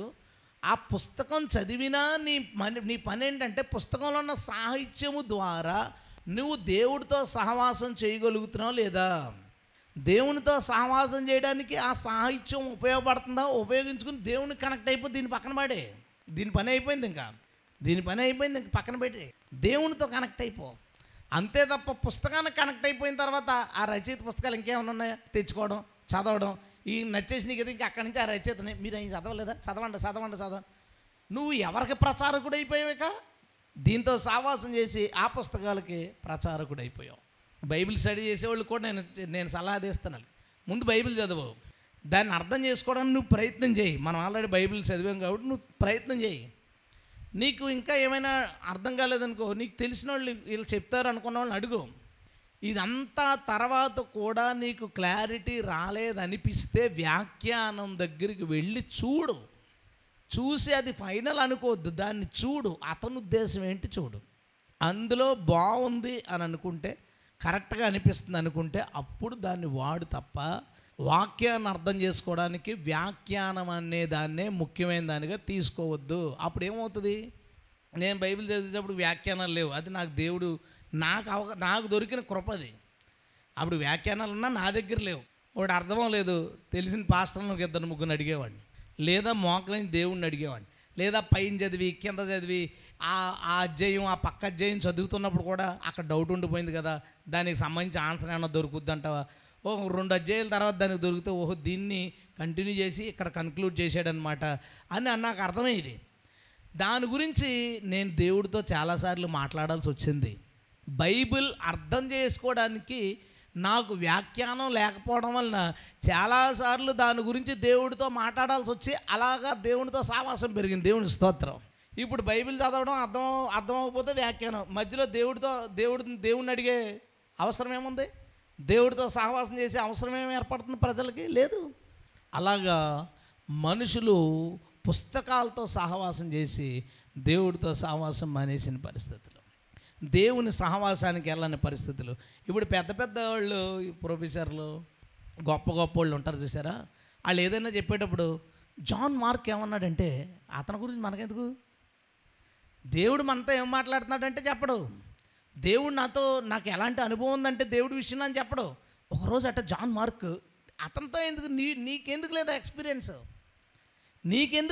ఎక్స్పీరియన్స్ తీసుకుని వస్తారు ఆ రైటర్, ఆయన ఎక్స్పీరియన్స్ ఏంటంటే, ఈయన ఎక్స్పీరియన్స్ ఏంటంటే, అతని జీవితంలో అలా జరిగిందంటే నీకెందుకు లేదా ఎక్స్పీరియన్స్ అంటే, నువ్వు వాళ్ళందరి పుస్తకాలతో సహవాసం చేసేది తప్ప దేవుడితో సహవాసం చేయలేదు. వాళ్ళు దేవుడితో సహవాసం చేసి ఆ అనుభవాన్ని పుస్తకం చేస్తే ఆ పుస్తకం ద్వారా నువ్వు కూడా దేవునితో సహవాసం చేయాలి. దేవుని స్తోత్రం. అప్పుడు ఆ పుస్తకాలు ఉపయోగపడతాయి తప్ప లేదంటే నీకు ఏ విధమైన సహవాసానికి ఉపయోగం ఉండవు. దేవుడు మాట్లాడుతున్న మాట గుర్తుపెట్టుకోండి, మనందరి పని దేవునితో సహవాసం చేయుట. ఇవన్నీ ఏం చేస్తాయంటే దేవునితో సహవాసం చేయకుండా అడ్డుపడిపోతాయి. తర్వాత నెక్స్ట్ విషయం ఏంటంటే, కొంతమంది క్రైస్తవులు సంఘం సహవాసం కలిగి ఉండకూడదా, కలిగి ఉండాలి. రాత్రి పగలు వీళ్ళిద్దరు బండి మీద కనపడతారు, ఎక్కడికి వెళ్ళినా కూడా పోతుంటారు వీళ్ళు. ఏరా అంటే ఈ బట్టలు కొనుక్కుంటాడంటే, ఆడి బట్టలు కొనుక్కుంటే నువ్వెందుకు వెళ్ళావు, అది సహవాసం కాదు, అది సహవాసం కాదు. ఆడి పెళ్ళికి వెళ్తుంటే ఈడిపోతాడు. మొన్న కాకినాడలో ఒకడు వాళ్ళ ఫ్రెండ్ పెళ్ళి అంట, చెప్పాడు నాకు, ఇలాగ అన్న ఫ్రెండ్ పెళ్ళి భోజనానికి వెళ్ళాలి, సర్లే వెళ్ళు నేను చూసుకుంటాను. ఈలోపు ఒక 5-6 కాకినాడ చర్చ్ సంబంధించిన బ్యాచ్ వాళ్ళు అక్కడ మూగారు. మీరు ఎక్కడికి రా అంటే ఆడి ఫ్రెండ్ పెళ్ళారు. ఆడి ఫ్రెండ్ పెళ్ళి మీ పని ఏంటి, అది సహవాసం కాదు, అది వేస్ట్ ఆఫ్ టైం. సమయాన్ని వృధా చేసుకుంటున్నారు, సమయాన్ని పాడు చేసుకుంటున్నారు. వాళ్ళ పనికి మనకేం అవసరం ఉందండి, వాళ్ళ ఇంట్లో శుభకార్యం సహాయం చేయడానికి ఎవడలేడు, అందరూ 10 మంది వెళ్ళిపోండి అక్కడికే, అది సహవాసం. ఆడేదో కొనుక్కోవడానికి వెళ్తుంటే మీరందరూ కూడా వెళ్ళి ఏం చేస్తారు, ఆడేదో సరదాగా ఏదో కొనుక్కుంటూ అందరూ కూడా పోతారు. ప్రతిదానికి అంటాడు, ఈరోజు నేను ఇస్తాను పార్టీ, రేపు నువ్వు ఇస్తావా, ఈడి పార్టీ ఆడి పార్టీ అందరూ కలుసుకోవడం రోజు 2-3 గంటలు పోతుంది టైము. అందుకు కాదు, అది కాదు సహవాసం. సహవాసం ఏం చేయాలంటే వాళ్ళని చూసి వాళ్ళు మంచి ప్రార్థన చేస్తున్నాడు, దేవుడితో మంచి రిలేషన్ ఉంది అన్న, నేను కూడా మీరు మంచి రిలేషన్ కలిగి ఉండాలనుకున్నాను. ఎలాగా, నాతో కలిసి ప్రార్థించు, ఏకాంతంగా దేవునితో మాట్లాడు. ఆ సలహాలు తీసుకుని స్ట్రాంగ్ అయ్యి ఆడు కూడా దేవునితో సహవాసం చేశాడు అనుకోండి, అప్పుడు ఈ సహవాసం దేవునితో సహవాసం చేయడానికి ఉపయోగపడుతుంది. దేవుని స్తోత్రం. ఇప్పుడు ఇలాంటి సహవాసాలు ఏమవుతున్నాయి? ఈ సహవాసాలు దేవునితో సహవాసం చేయకుండా అడ్డుపడతాయి. కొత్తగా తెచ్చుకొస్తారు వీళ్ళు. అక్క చాలా ప్రార్థన చేసుకుంటే వెళ్ళడం మొదలెడతారు. ఇంకా అంతే, ఇద్దరు కూర్చొని సోది మొదలెడతారు. ఇక ఫస్ట్ 2 రోజులు బాగానే దేవుడి గురించి మాట్లాడుకుంటారు. 3వ రోజుకి అయిపోతాయి వీళ్ళకి మాట్లాడడానికి. దేవుడి గురించి పెద్ద మ్యాటర్ ఉండదు అక్కడ, వాళ్ళ దగ్గర ఉండదు. ఇక అంతే, ఇంకా అక్కడి నుంచి పక్కింటి ఆవిడ గురించి, ఎదురింటి ఆవిడ గురించి, ఆ సోది ఈ సోది. అక్క కలిసాం కదా, 2 నిమిషాలు ప్రార్థన, 2 గంటల సోది. 2 నిమిషాలు ప్రార్థన, 2 గంటల సోది. ఎందుకు ఇది? ఎందుకు ఆ సహవాసం? ఎందుకు? అవి తీసిపాడండి, అవి వద్దు. మీ పనులు మీరు చూసుకోండి, మీ లైఫ్ మీరు చూసుకోండి, భక్తిని కొనసాగించుకోండి, ప్రార్థన చేసుకోవడానికి కలుసుకోండి, లేదా బైబిల్ స్టడీ కోసం కలుసుకోండి, ఎవరికైనా సువార్త చేయడానికి వెళ్ళడానికి కలుసుకోండి. అంతే తప్ప సుత్తి చెప్పుకోవడం, సోది చెప్పుకోవడానికి కలుసుకోవద్దు. దానివల్ల ఏంటి? నువ్వు పాడై వాళ్ళు కూడా దేవుడితో సహవాసం చేయకుండా ఆగిపోతారు. అర్థం చేసుకోండి. ఈ సంఘ సహవాసాలు కూడా దేవునితో సహవాసం చేయకుండా అడ్డుపడుతున్న పరిస్థితులు. వీటిని సరిగ్గా మనం వాడకపోతే, అది బైబిల్ కావచ్చు, లేదా బుక్స్ కావచ్చు, పాస్టర్స్ కావచ్చు, సహవాసం కావచ్చు, ఇవన్నీ ఏంటంటే మనుషుల్ని దేవుడికి దూరం చేసే పరిస్థితుల కింద దాపరిస్తాయి. ఆ విషయంలో కూడా జ్ఞాపకం చేసుకో. నెక్స్ట్ పరిస్థితి ఏంటంటే, పాటలు ఉన్నాయండి. జనరల్గా పాటలు ఎందుకు చెప్పండి? దేవుడికి పాడుతుంటే దేవునికి మనకు ఒక కనెక్షన్ ఉన్నట్టే కదా. కాసేపు పాడుతుంటే ఒక కనెక్షను, ఒక ఫీలింగ్. అది ఆ పాట ఏ భావం అయితే ఆ భావం మనల్ని బలపరుస్తే దేవుడికి కనెక్ట్ చేస్తూ ఉంటుంది. Very good. ఒకడు ఏం చేస్తారంటే, ఆదివారం పాడాలి కాబట్టి సోమవారం నుంచి శనివారం వరకు యూట్యూబ్లో ఎతికి ఓ పాట పెట్టుకుంటాడు. జాగ్రత్తగా నేర్చుకుని రాసుకుని వచ్చి ఆదివారం పాట పాడేసాడు, అయిపోయింది, ఆ పని వదిలిపోయింది. మళ్ళీ ఇప్పుడు ఏంటి ఛాలెంజు? నెక్స్ట్ వారం పాడడానికి కొత్త పాట కావాలా? ఏం పాట పాడుతుంది? ఆడికి ఫోన్ చేసి ఈడికి ఫోన్ చేసి పాట కష్టపడి నేర్చుకున్నాడు, పాడేశాడు. కష్టపడి నేర్చుకున్నారు, పాడేశారు. ఏముంది అందులో సహవాసం దేవుడితో? ఇప్పుడు సహవాసం దేంతో చేస్తున్నాడు? పాటతో చేస్తున్నాడు, దేవుడితో చేయట్లేదు. ఇప్పుడు నాకు ముందే కనెక్ట్ అయ్యాను కాబట్టి నేను పాట నేర్చుకున్న నాకు ఇబ్బంది పడలేదు. నేను ప్రతి వారం కొత్త పాట పాడిన. అప్పట్లో బోల్డ్ పాటలు ఉండేవండి. ఇప్పుడు యూట్యూబ్లో అలా రిలీజ్ అయిపోతున్న పాటల్లో ఏదో అలాగ ఒకటి మెరుస్తుంది, పాడగలిగే పాట, మంచి పాట ఏదో ఒకటి మెరుస్తుంది. ఆ దాన్ని వెతుక్కుని ఫస్ట్ మనమే పడేయాలి చర్చిలో. ఇదో ఫీలింగ్ ఉంటుంది ఒక్కొక్కడికి. ఫస్ట్ మనం పడేయాలి చర్చిలో. ఏమి ఇవన్నీ నాకు అర్థం అవ్వదు. మనిషి అంటే ఒక విశ్వాసి పాటతో సహవాసం చేయడం మొదలుపెట్టాడు. పాట ద్వారా మనం దేవునితో సహవాసం చేయాలి. దేవుని స్తోత్రం. అంతే తప్ప పాటతో సహవాసం చేయడం వల్ల ప్రయోజనం లేదు. దేవుడి దేవాలు మన చర్చిలో ఇంకేముంది? 2 పాటలు ఉంటాయి, ఆడు ప్రాక్టీస్ చేసి వస్తారు. మైక్ రాదు ఆడి దగ్గరికి. ఈలోపు మళ్ళా వచ్చే వారం ప్రాక్టీస్ చేసి వస్తారు, అప్పుడు మైక్ రాదు. గట్టిగా మైక్ రావాలంటే ఏం చేయాలంటే, ముందే మైక్ తెచ్చేసుకుని నేను ప్రార్థన చేస్తున్నప్పుడు ఈ మైక్ దగ్గర పెట్టేసుకోవాలి. ఇలాగా నేను ఆమె అనగానే హల్లెలూయా అంటే ఆడికి ఆ వారం మైక్ వస్తుంది. ఆ వారం మైక్ వచ్చిందంటే మళ్ళీ 2-3 నెలల దాకా ఆడి దగ్గరికి మైక్ రానివ్వడు ఎవడం. దానివల్ల ఏంటంటే, ఎందుకులే నేర్చుకున్న పాటలు పాడడానికి ఉంటుందా ఏంటి? అక్కడ ఎవడేం పాడితే ఆడితో కలిసి పాడదాం, బాగుపడదాం. దేవుని స్తోత్రం. కొత్త పాటలు చర్చిలోకి వస్తాయా రావు నాకు అవసరం లేదు. మన చర్చిలోకి కొత్త పాటలు వస్తాయా రాదా నాకు అవసరం లేదు, ఆ కోరిక లేదు. ఆధ్యాత్మికమైన పాటలు అందరికీ వచ్చిన పాట పాడితే దాన్ని అందరూ కలిసి దేవునికి పాడి స్తుతించుకుంటే నాకు చాలు. దేవుని స్తోత్రం. అది చర్చిలో జరగడం విషయం పక్కన పెట్టి, ఈ 6 రోజులు నువ్వు దాని మీద కసరత్ చేయాల్సిన పని లేదు కదా. వింటావు పాటలు, నువ్వు ఏదైనా నేర్చుకుని స్తుతిస్తావు, స్తుతించి అయిపోయింది. కానీ పాటతోనే సహవాసం, పాటే ఆ గొడవ లేదు. ఎవరికైనా ఇంకా వెర్రి ఉంటే, కొంత ఏదైనా పిచ్చి ఉంటే వదిలేసుకోండి. ఏమన్నా ఉన్నా పోతుంది. మన చర్చిలో ఎన్ని రోజులు ఉంటుందంటే పాటల మీద ఆశ. 2 పాటలు ఉంటే ఇంకెన్ని రోజులు ఉంటుంది అడిగి. బట్ మంచిది, వదిలేసుకుని నేర్చుకోండి, పాడండి, పాడేవాళ్ళతో కలిసి పాడండి. కానీ పాటతో సహవాసం వద్దు. పాట ద్వారా దేవునితో సహవాసం చేద్దాం. హల్లెలూయా. ఇప్పుడు వాయిద్యాలు వచ్చినాయి. తర్వాత పాయింట్కి వస్తున్నాను నేను. ఈ వాయిద్యాలు ఉన్నాయి, కాంగా ఉందనుకోండి, 1 నెల గట్టి కొడితే అయిపోద్ది, వచ్చేస్తుంది, పర్లేదు. తర్వాత వీడు తబలా నేర్చుకుంటున్నాడు, వీడికి ఒక 6 నెలలు 5 నెలలు పడుతుంది, వచ్చేస్తుంది పక్కనెట్టు. వచ్చిన తర్వాత పక్కనెట్టు ఈ కీబోర్డ్ నేర్చుకునేది 1 సంవత్సరం అవుతుందేమో, ఇంచుమించు వచ్చింది. నేను చెప్పాలనుకున్నది ఏంటంటే, వీటి ద్వారా మనందరము దేవుణ్ణి ఆరాధిస్తూ ఆయనతో సావాసం చేయడానికి ఎంత కావాలో అంత నేర్చుకుంటారు. విద్వాంసులు వద్దు ఇక్కడ, విద్వాంసులు అవ్వద్దు అసలు ఎవడో ఇక్కడ. ఆడు విద్వాంసులు అవడానికి రోజు రాత్రులు అని ప్రాక్టీసులు చేసేసి శుభ్రంగా నోట్సులు రాసుకుని ప్రిపేర్లు అయిపోయి దాని గురించి కష్టపడి ఎందుకు అంత అవసరం ఏం లేదు. పాడుతున్న ప్రతి ఒక్కరికి అది కొంచెం పుషిచ్చి లీడ్ ఇచ్చి అందరము దేవుణ్ణి హ్యాపీగా స్తుతించుకునేలాగా మీరు వాయిద్యాలు నేర్చుకుంటారు బాబు, చాలు, అంత మించొద్దు. నువ్వు ప్యాడ్స్ నేర్చుకున్నా, నువ్వు అంతకన్నా నేర్చుకోలేవులే, పక్కనెట్టు. ఎవరు నేర్చుకో చాలు. కేవలం మనం దేవునితో సావాసం చేయడానికి మాత్రమే వాయిద్యాలు. మీరు వాయిద్యాలతో సావాసం చేసి ఖాళీ దొరికిన వెంటనే ముందు ప్రార్థన చేసి దేవుడితో చేయరా బాబు సావాసం. ప్రాక్టీస్ చేసేటప్పుడు కూడా చిన్న ఆరాధన దేవునికి చేసుకుని దేవునితో సావాసం చేసుకుంటా అందుకు వాడుకోండి. నేను అక్షయ్ కూడా ఒకసారి ఏదో ట్రై చేశాడు, ఇక్కడ పాట జరుగుతుంటే పాటలో మంచి మ్యూజిక్లో ట్రై చేశాడు. కారులో ఆడుతూ పాటలు పాడుతుంటే ఆరాధించుకుంటుంటే దానికి తగింది నేర్చుకో, మించింది నువ్వు నేర్చుకోవద్దు, నాకు అవసరం లేదని చెప్పాను. అంటే ఆడికి ఏమన్నా చెప్తే కొంచెం గట్టిగా చెప్తాను అంతే. మొదలెట్టాడు, తర్వాత తినడం మానేసాడు, ఉపవాసం ఉన్నాడు, ప్రార్థన చేసుకున్నాడు. వచ్చే వారానికి మనం దేవుణ్ణి ఆరాధించడానికి తగిన 1 వారంలోనే దేవుడు అడిగి ఇచ్చాడు. అలాగే చేస్తాడు. నాకు చాలు. ఏమండి మీ అబ్బాయి కీబోర్డు వాయిస్తుంటే ఆ కీసు మీ వేళ్ళు భలే తిరుగుతున్నాయండి, మంచి భలే చేస్తున్నాడంటే వెంటనే నేను ఇంటికి వెళ్ళి ఆయన కీబోర్డు పట్టుకోవద్దని చెప్తాను. తర్వాత నుంచి నాకు అది వద్దు.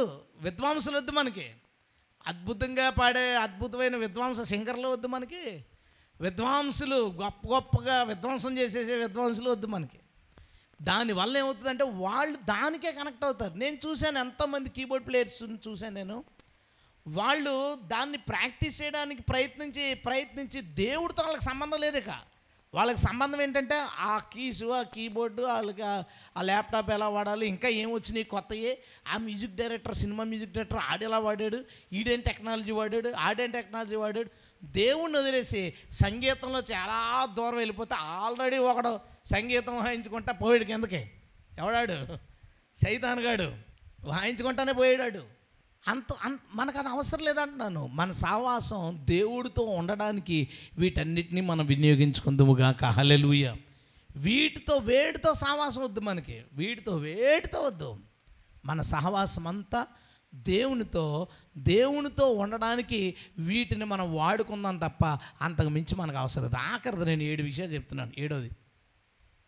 ఏడవది మనుషులు ఏం చేస్తారంటే, విశ్వాసులు తమ కుటుంబీకులతో బంధువులతో అధికమైన సావాసం గలవారే దేవునితో సావాసం వదిలేస్తున్నారు. పెళ్ళి అవుతుంది, ఇంకా దేవుడిచ్చిన భార్య కదండి బాగా చూసుకోవాలా, దేవుడిచ్చిన భర్త అండి బాగా చూసుకోవాలి, పిల్లలండి బాబు పిల్లలతో పడి అసలు పిల్లల్ని జాగ్రత్తగా చూసుకో కానీ సహవాసం లేనంత వద్దు. అదే కొరింథీ పత్రిక చెప్తాడు 7వ అధ్యాయంలో. వివాహం కాకముందు అమ్మాయి అనుకుంటుందట దేవుణ్ణి ఎలా సంతృప్తిపరచాలని, అబ్బాయి అనుకుంటాడట దేవుణ్ణి ఎలా సంతృప్తిపరచాలని. వివాహం అయిన తర్వాత తన భర్తను ఎలా సంతృప్తిపరచాలని అనుకుంటుంది. అప్పుడు సహవాసం ఎట్టిపోయింది? భర్త వైపు పోయింది, భార్య వైపు పోయింది, పిల్లల వైపు పోయింది. రిలేషన్స్ని మెయింటైన్ చేస్తూ దానిని మించిన రిలేషన్ దేవుడితో మనం కలిగి ఉందుముగాక. ఓ బ్యాచ్లు ఎలా తయారవుతున్నాయంటే, ఇప్పుడు పిల్లలకు సెలవులు వచ్చినాయి, ఈ 3 రోజులు క్యాంప్. ఏంటి? కుటుంబంతో గడపాలి కదా, కుటుంబం దేవుడిచ్చిందే కదా, కుటుంబంతో గడపాలి. బయలుదేరతారు, బస్సులు ఎక్కుతారు, ట్రైన్లు ఎక్కుతారు, ఫ్లైట్లు ఎక్కుతారు, డబ్బులు ఖర్చు పెడతారు, తిరుగుతారు. ఒక 5 రోజులకి ఇంటికి వస్తాడు.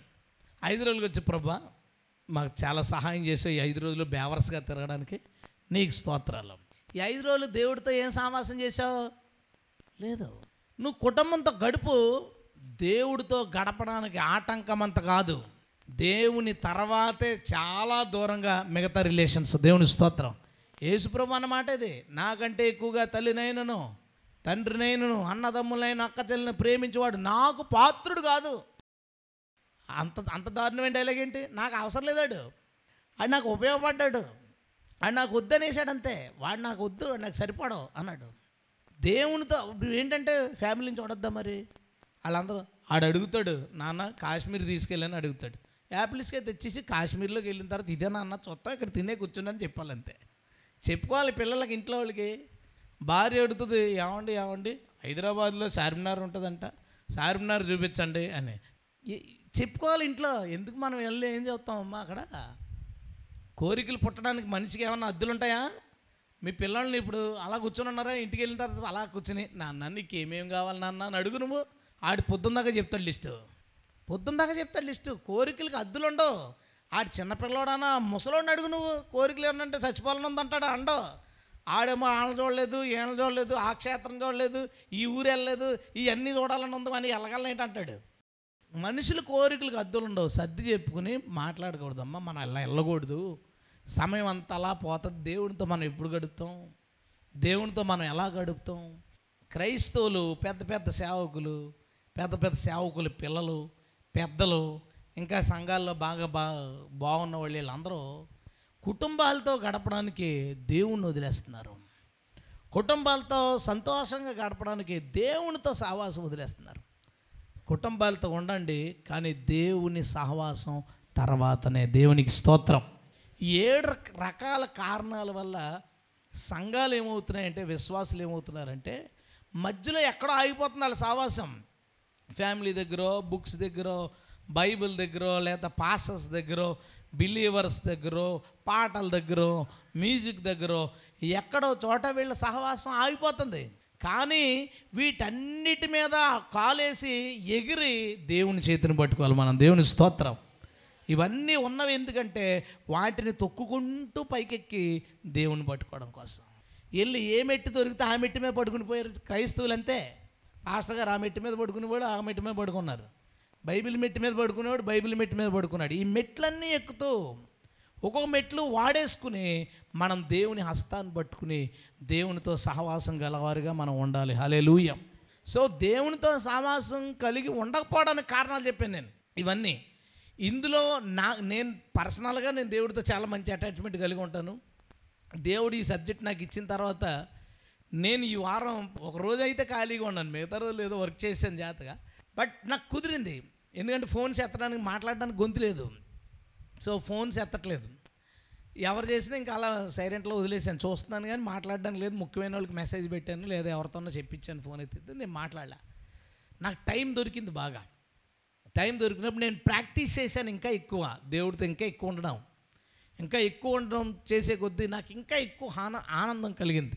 అండ్ దేవుడు నాతో ఇంకా ఎక్కువ మాట్లాడడం స్టార్ట్ చేశాడు. దేవుని స్తోత్రం. చాలా హ్యాపీ అనిపించింది. మీ అందరూ కూడా దేవునితో సహవాసాన్ని ప్రారంభించి దాంట్లో చాలా లోతులకు వెళ్ళిపోవాలి మనం. హల్లెలూయా. ఈ ఆటంకాలు వదిలేసుకోండి. నాకు ఎక్కువ సహవాసం ఉండడానికి కారణం ఇదే. చాలామంది పరిచయస్తులు, సేవకులు ఎవరితో అస్తమాను ఫోన్ చేసి మాట్లాడడం కానీ, బాగున్నారా, ఎక్కడున్నారు, ఏంటి, అస్సలు ఎవరితో మాట్లాడను. వాళ్ళు ఎవరైనా నాతో ఫోన్ చేసి కొంత పరిచయం కొత్తలో వాళ్ళు అస్తమాను ఫోన్ చేసి ఎక్కడున్నారండి, ఫోన్ చేశారా, ఏంటో ఫస్ట్ రోజు చూస్తాను, రెండో రోజు చూస్తాను, మూడో రోజు ఎత్తగానే ఏంటంటే విషయం అంటాను. అది కదండి మామూలుగా, సరే అండి కొంచెం పనిలో ఉన్నాను. మళ్ళీ ఎత్తగానే ఏంటంటే సంగతి, ఏంటంటే విషయం అన్నాను అనుకోండి, అతనికి ఏమవుతుందో అంటే విషయం ఉంటేనే ఫోన్ చేయాలన్నమాట. ఇడిగాను దాని వాళ్ళ మీద మన కోపం ఏం కాదు, అవసరం లేదు. ఇప్పుడు ఎంతమందితో రిలేషన్స్ మెయింటైన్ చేసుకుంటూ ఫోన్లు మాట్లాడుకుంటా, చాటింగ్లు చేసుకుంటా చూసుకుంటే దేవుడితో మనం ఎప్పుడు గడిపేది?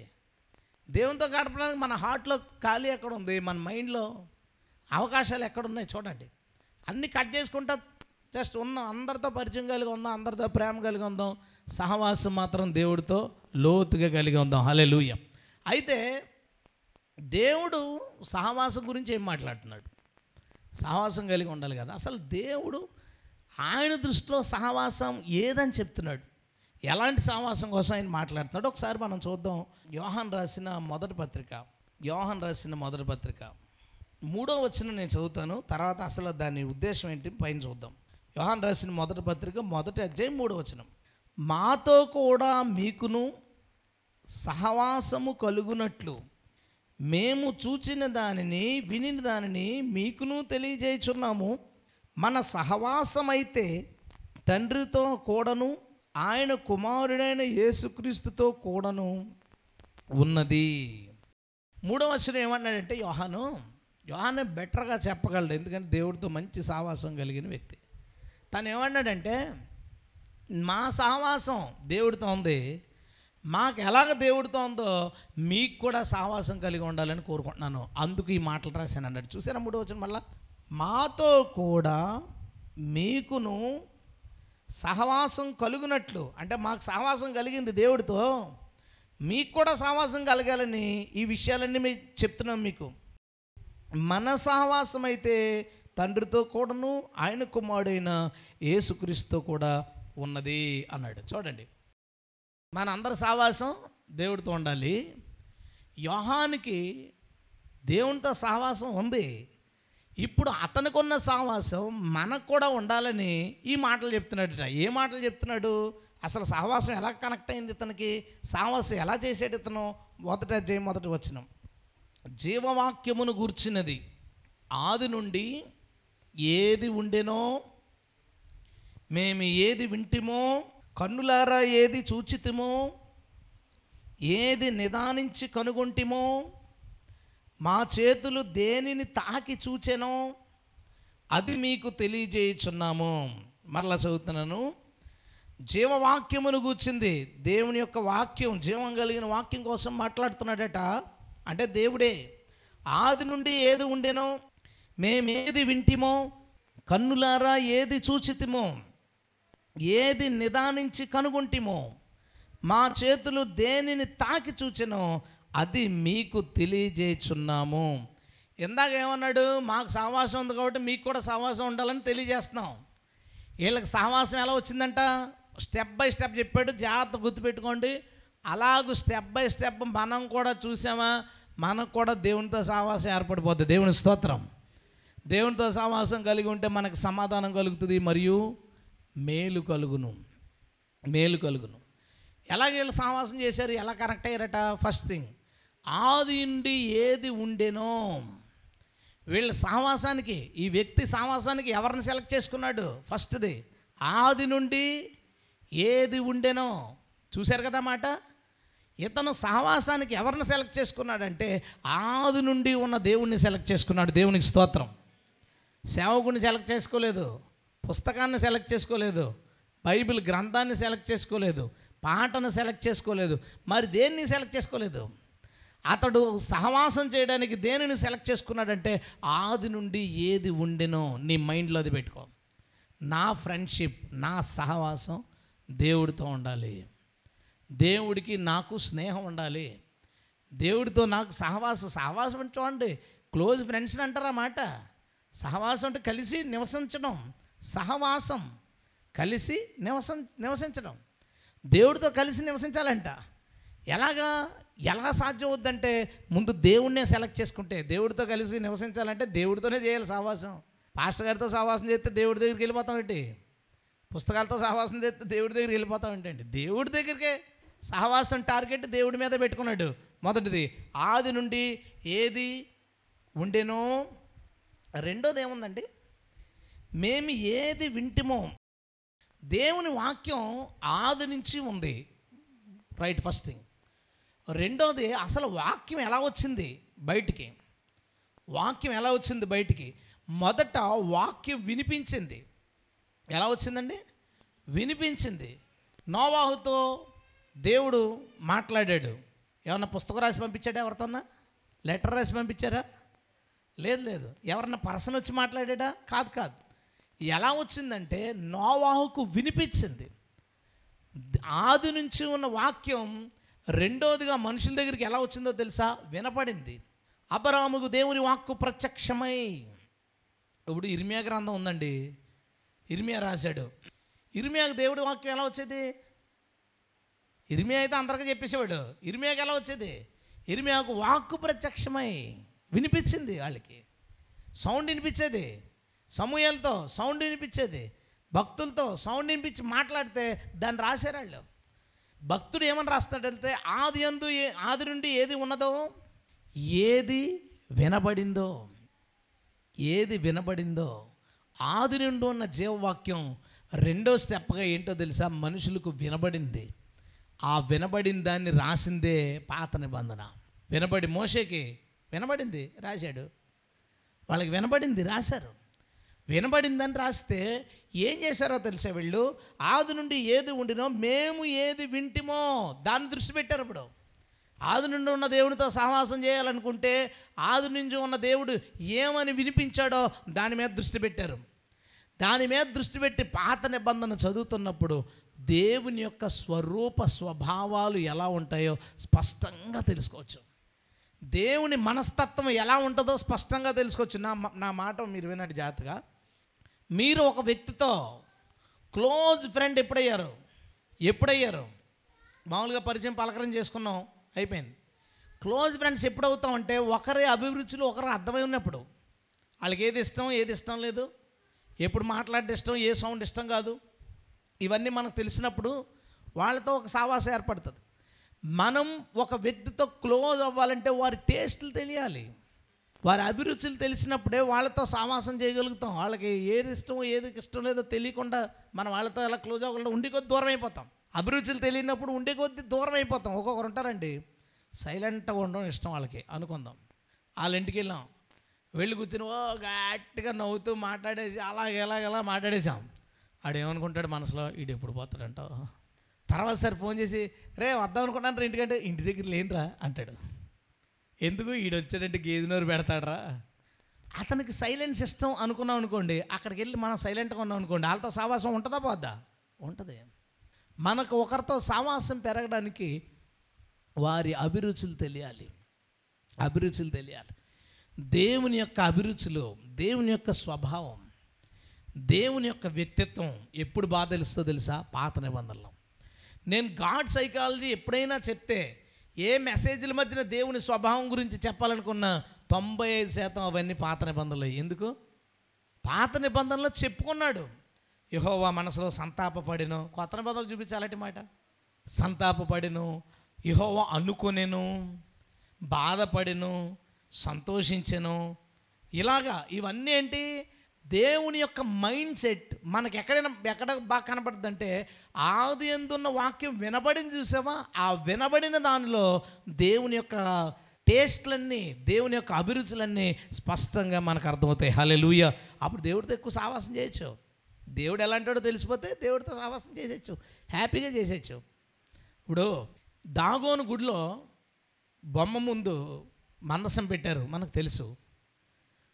ఆ మందసం సాష్టాంగ పడింది. పొద్దున్నకి బొమ్మ పడిపోయింది అనుకున్నారు వాళ్ళు, నిలబెట్టేశారు. మరుసటి రోజు ఏమైంది? తలకాయ ఎగిరిపోయింది. ఊరంతా భయపడిపోయారు. యెహోవా అంటే మామూలుడు కాదు బాబోయ్, ఎలాగింకా అని. దావీదు ఎప్పుడైనా అలా బిహేవ్ చేశాడా దేవుడితో? అయ్యి బాబోయ్ దేవుడు, బాబోయ్. ఎందుకు లేదు? తెలుసు, దేవుడు స్వభావం తెలుసు. దేవుడు క్లోజ్గా ఉంటే చాలా క్లోజే, చాలా ఫ్రెండ్లీగా ఉంటాడు. మోషేతో యెహోవా మాట్లాడుతుంటే ఇశ్రాయేల్ ప్రజలందరూ అంటారు, మోషే నీతో మాట్లాడితే మాట్లాడు కానీ మాతో మాట్లాడొద్దని. బాబోయ్ మేము దూరం నుంచి అంటాం కానీ మాతో మాట్లాడొద్దని. కానీ మోషే ఎందుకు భయపడలేదు? భయపడకపోగా మాట్లాడుతుంటే అంటే నువ్వు నాకు ఎప్పుడు కనపడతావు అని అడుగుతాడు. మాట్లాడినా నువ్వు నాకు కనపడాలి. యెహోవా నువ్వు నేను భయంకరమైన వాడిని, నా ముందు బొమ్మ పెడితే తలకాయ ఎగిరిపోతుంది, అలాంటిది నువ్వు నన్ను చూస్తానంటావు అన్నాడా?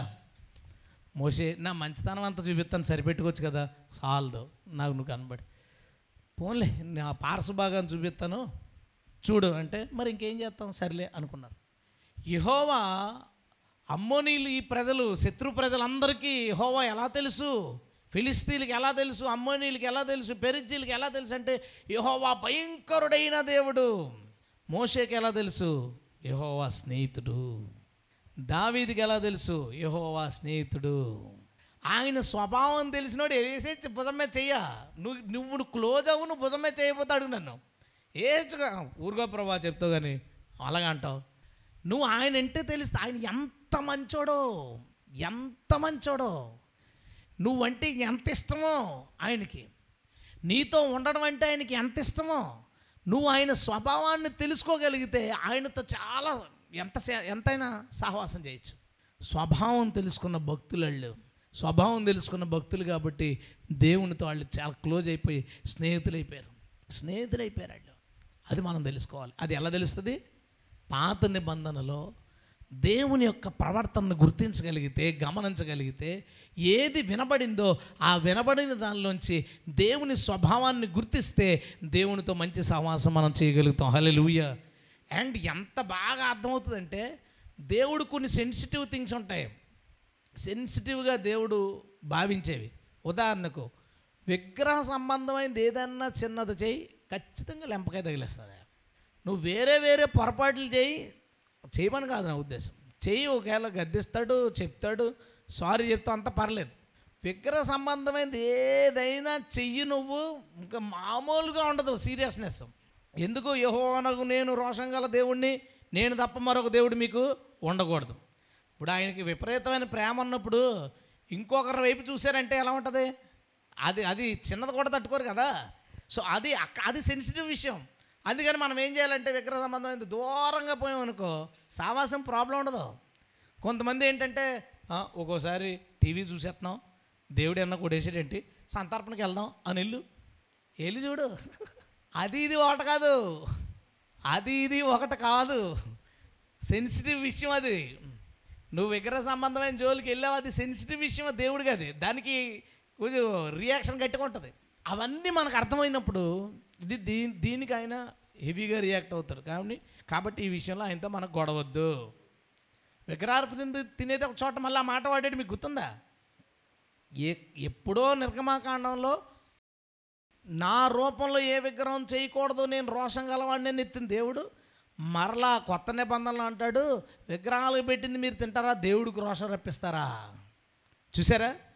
ముందు ఎన్ని తప్పులు కదా, తిట్టుకోవడం, కొట్టుకోవడం, అరుచుకోవడం తప్పులు కదా, అక్కడ ఎందుకు రాదు రోషం? ఇది సెన్సిటివ్ విషయం. దేవుడు చాలా సెన్సిటివ్గా, అందుకనే 3వ నెలట ఆనందినిపిస్తాం, ప్రార్థన చేయండి, ఉయ్యల్లో పడేస్తాం, బంతిపూలు తగిలిస్తాం దానికి అన్నప్పుడు వద్దురా బాబు అని ఎందుకు చెప్తాను అనుకుంటున్నారు? దేవుడు దాన్ని సింపుల్గా తీసుకోడు, చిన్నగా తీసుకోడు, దాన్ని పెద్దగా తీసుకుంటాడు దాన్ని. అది ఎందుకంటే విగ్రహ సంబంధమైన ఆచార సంబంధమైన పనులు కాబట్టి వాటిని దేవుడు సీరియస్గా తీసుకుంటాడు. అందుకు మీరు అందరూ కూడా జాగ్రత్తగా దేవుడిని అలా అర్థం చేసుకుంటే గొడవలు రావండి దేవుడికి. మీకుని నేను ఆయన గొడవపడి చాలా రోజులు అయిపోయింది, గొడవలు రావు. ఎందుకు గొడవలు రావు? ఆయన సెన్సిటివ్ మ్యాటర్ మనకు తెలుసు. దాన్ని టచ్ చేస్తే కొంచెం వేరేగా ఉంటుంది కాబట్టి వ్యవహారం, దాన్ని టచ్ అయ్యం మనం. అవి ఏమంటావు, గొడవలు ఉండవు వాళ్ళకి మనకి, ఆయనకి మనకి. సరదాగా దీపావళికి ఓ భూచక్రం అండి మీ పిల్లడికి, వేరేగా ఉంటుంది వ్యవహారం. వద్దయి అట్లా జోలికి వెళ్ళొద్దు అసలు. ఈయన చిన్నప్పుడు కిందకు పంపేవాళ్ళం కూడా, చిన్నప్పుడు కూడా పంపేవాళ్ళం కదా, ఎల్లు మా తబ్బి కాల్చుకుంటారా చిన్నపిల్లడు కదా అని. ఎందుకు వచ్చింది? దాన్ని ఎలా రియాక్ట్ అవుతాడో మనకు తెలుసు ప్రభు. ఎప్పుడైతే మనం ఓల్డ్ టెస్ట్మెంట్లో దేవుని గురించి స్వభావాలు విన్నప్పుడు ఆయనకి ఏది ఇష్టం, ఆయనకి ఏది అసహ్యం, ఏది ఇష్టం లేనిది, సామెతలు చూసారు, యెహోవాకు అసహ్యమైనవి 7 కలవు, అన్నీ క్లియర్గా దేవుని యొక్క స్వభావాన్ని, ఆలోచనల్ని వినబడిన వాక్యములో మనం స్పష్టంగా చదవగలుగుతాం. వాళ్ళు దాన్ని గుర్తించారు, దేవునితో సహవాసం ఎలా చేయాలో నేర్చుకున్నారు. దేవుని స్తోత్రం. 3, ఆది నుండి ఏది ఉండెనో మేమేది వింటిమో, ఉన్న దేవుడు వినపడ్డాడు, వినపడ్డ దేవుడు ఏమయ్యాడు? వినపడ్డ దేవుడు ఆది అందున వాక్యము శరీరధారి అయి వారి ముందు కనిపించింది. హల్లెలూయా. ఏమన్నాడు? కన్నులారా ఏది చూచితిమో. మనం దేవునితో సహవాసం చేయాలంటే దేవుణ్ణి చూడాలి. బైబిల్ అంటది, అంచెదినం అందరూ ఎందు నా ఆత్మ కుమ్మరించేదను. దర్శనాలు చూస్తారని ఉంది కదండి బైబిల్లో, దర్శనం చూస్తారని ఉంది. దర్శనాలు ఏం చూపిస్తారు? దేవదత్తను చూపించడానికి ఆ దర్శనాలు మనకి. చచ్చిపోయిన మన చుట్టాలు చూడాలని కోరిక అనిపించే దర్శనంలో చుట్టాలను చూపిస్తాడా దేవుడు? దర్శనాలు ఎందుకు? దేవుడు మనల్ని దర్శించడానికి. హల్లెలూయా. దేవుడు మనల్ని దర్శించడానికి దర్శనాలు. చూడాలి మనం దేవుణ్ణి. మనలో బహుశా సగం మంది చూసుంటాము ప్రభుని దర్శనాల్లో. ఎవరైనా చూడలేని వాళ్ళు ఉంటే ప్రార్థన చేయండి, ప్రభా నువ్వు నాకు కనబడు. చూసిన వాళ్ళు ఉంటే అడగండి, అదేంటి ఇన్ని రోజులు కనపడకుండా ఎక్కడ పోయో కనబడని అడగండి. ఈసారి చూసిన వాళ్ళు ఉంటే కొంచెం గట్టిగా అడగండి, ఎందుకంటే చూసారు కదా, మీకు ఫ్రెండ్షిప్ ఉంది కదా. ఫ్రెండ్షిప్ అదేంటి కనబడలేదు, ఇన్ని రోజులు అయిపోయింది కనబడదు. మనం ఏంటనుకున్నాం, 6 నెలల క్రితం దర్శనం వచ్చిందండి. సిగ్గులేదురా నీకు? 6 నెలల క్రితం చూసావా? అప్పటి నుంచి చూడలేదా నువ్వు? మీరు సావాసం చేసేవాళ్ళని అలాగే అంటారండి. సావాసం చేసేవాళ్ళతో అదేంటి 3 రోజులు ఎందుకు కనపట్టలేదేంటి, ఫోటో పెట్టు, వీడియో కాల్ చెయ్యి, ఏంటిది? మరి యేసుప్రభు నీకు 6 నెలలు అయిపోయింది. 6 నెలలకు ఒకసారి చాలు, అది మన స్నేహం ఆయనతో. చూడండి, రెగ్యులర్గా చూడండి. నేను కనబడనంటాడా? ఏదో రూపంలో కనబడతాడు కదండి. గట్టిగా స్తోత్రం చెబుదామా? హల్లెలూయా. చాలా సంఘాలు నమ్మరు. వాళ్ళు ఏమంటారంటే, వాక్యం రాకముందు ప్రభు కనిపించేవాడు. ఇప్పుడు బైబిల్ వచ్చింది కాబట్టి యేసు ప్రభు కనపడక్కర్లేదు అంటే ఇటు సావాసం ఇప్పుడు దేంతో? బైబిల్తో. మనం వద్దు, మనం దాటేసి వెళ్ళిపోదాం. దాటేసి యేసు ప్రభుతో సావాసానికి వెళ్ళిపోదాం. దేవునికి స్తోత్రం. చూద్దాం యేసుని, అడగండి, ప్రభు నువ్వు నాకు కనపడు. ఏ రూపంలో కనబడినా పర్లేదు, నేను చూడగలిగేలాగా. ఎందుకంటే చూడగలగలేని రూపాలు కూడా ఉంటాయి. సడన్గా యోహాను కనబడిపోయాడు. ఏం చేశాడు యోహాను? చచ్చిపోయిన వాళ్ళే పడిపోయాడు చూడగానే. అలా కనపడలేండి, మన పరిస్థితి తెలుసు కాబట్టి అడగండి, ప్రభా నాకు కనబడు. చాలా కాలం అయింది నేను చూసి, చాలా రోజులు అయిపోయింది. లేదు ఏదో ఒక విషయం నాతో మాట్లాడు. ఎవరో ఒకరిలాగా వచ్చి మాట్లాడతాడు. ఆయన వస్తే చాలు, మన మైండ్లో ఆయన రూపం అలా వచ్చి వెళ్ళిపోతే చాలు, మన మైండ్లో ఉన్న ప్రెజర్స్ అన్నీ ఎగిరిపోతాయి. దేవుని స్తోత్రం. ఎగిరిపోతాయి. దేని గురించో పెద్ద భయపడిపోతుంటాం. చిన్న కల్లో అలా వచ్చేదో మాట చెప్పిపోతారండి. ఏటో మాయా, మన దేవుడు మాయా. అలా వచ్చి నిమిషం వెళ్ళిపోతాడు అంతే. ప్రెజరు, భయం, టెన్షను అన్నీ ఎగిరిపోతాయి. ఆయనతో సహవాసం అంత బాగుంటుంది. అడగండి, ఆయన్ని చూడాలి మనం. ఆయన్ని మనం చూచుదుముగాక. ఆది నుండి ఏది ఉండెనో, ఏది మేము వింటిమో, దేనిని కన్నులారా చూచితమో. సహవాసం అంతా స్టెప్ బై స్టెప్ వాళ్ళకి ఎలా కలిగిందో చెప్తున్నాడు. ఆ 3వ స్టెప్లో దేవుణ్ణి వాళ్ళు చూశారు, ప్రభుని వాళ్ళు చూశారు. మనమందరం కూడా చూడాలి. నేను రీసెంట్గా ఈ 2 డేస్లో ప్రభుని చూడడానికి కృపించారు. ఇప్పుడు మీకు చెప్తున్నప్పుడు మళ్ళీ నేను ప్రతి వారం అడగాలన్నమాట. వారం అయిపోయింది, మరి ఒకసారి కనబడి వెళ్ళిపోయినా. ఇది మా ఒళ్ళు ముందు షో చేశాను నేను. అందరము రెగ్యులర్గా దేవునితో ఆ విషయంలో కూడా టచ్లో ఉందుముగాక. దేవుడు మనకు కనబడాలి. హల్లెలూయా. కనబడాలి, ఆయనకి తప్పకుండా కనబడాలి. తర్వాత చూడండి, ఏది నిదానించి కనుగొంటుమో, ఏది నిదానించి కనుగొంటిమో. ఆది నుంచి ఉన్నది వినబడింది, తర్వాత ఏమైంది? కనబడింది. కనబడిన ఆయన వెళ్ళిపోయాడు. వెళ్ళిపోయిన తర్వాత వీళ్ళు ఏం చేశారు తెలుసా? నిదానించి కనుగొన్నారు. నిదానించి ఎలా అనుకుంటున్నారు? అపోస్తలుల కార్యాలు చదువుతున్నప్పుడు ప్రభు మాకు సహకారి అయి ఉండి ఎక్కడున్నాడు? వెళ్ళిపోయాడు కదా.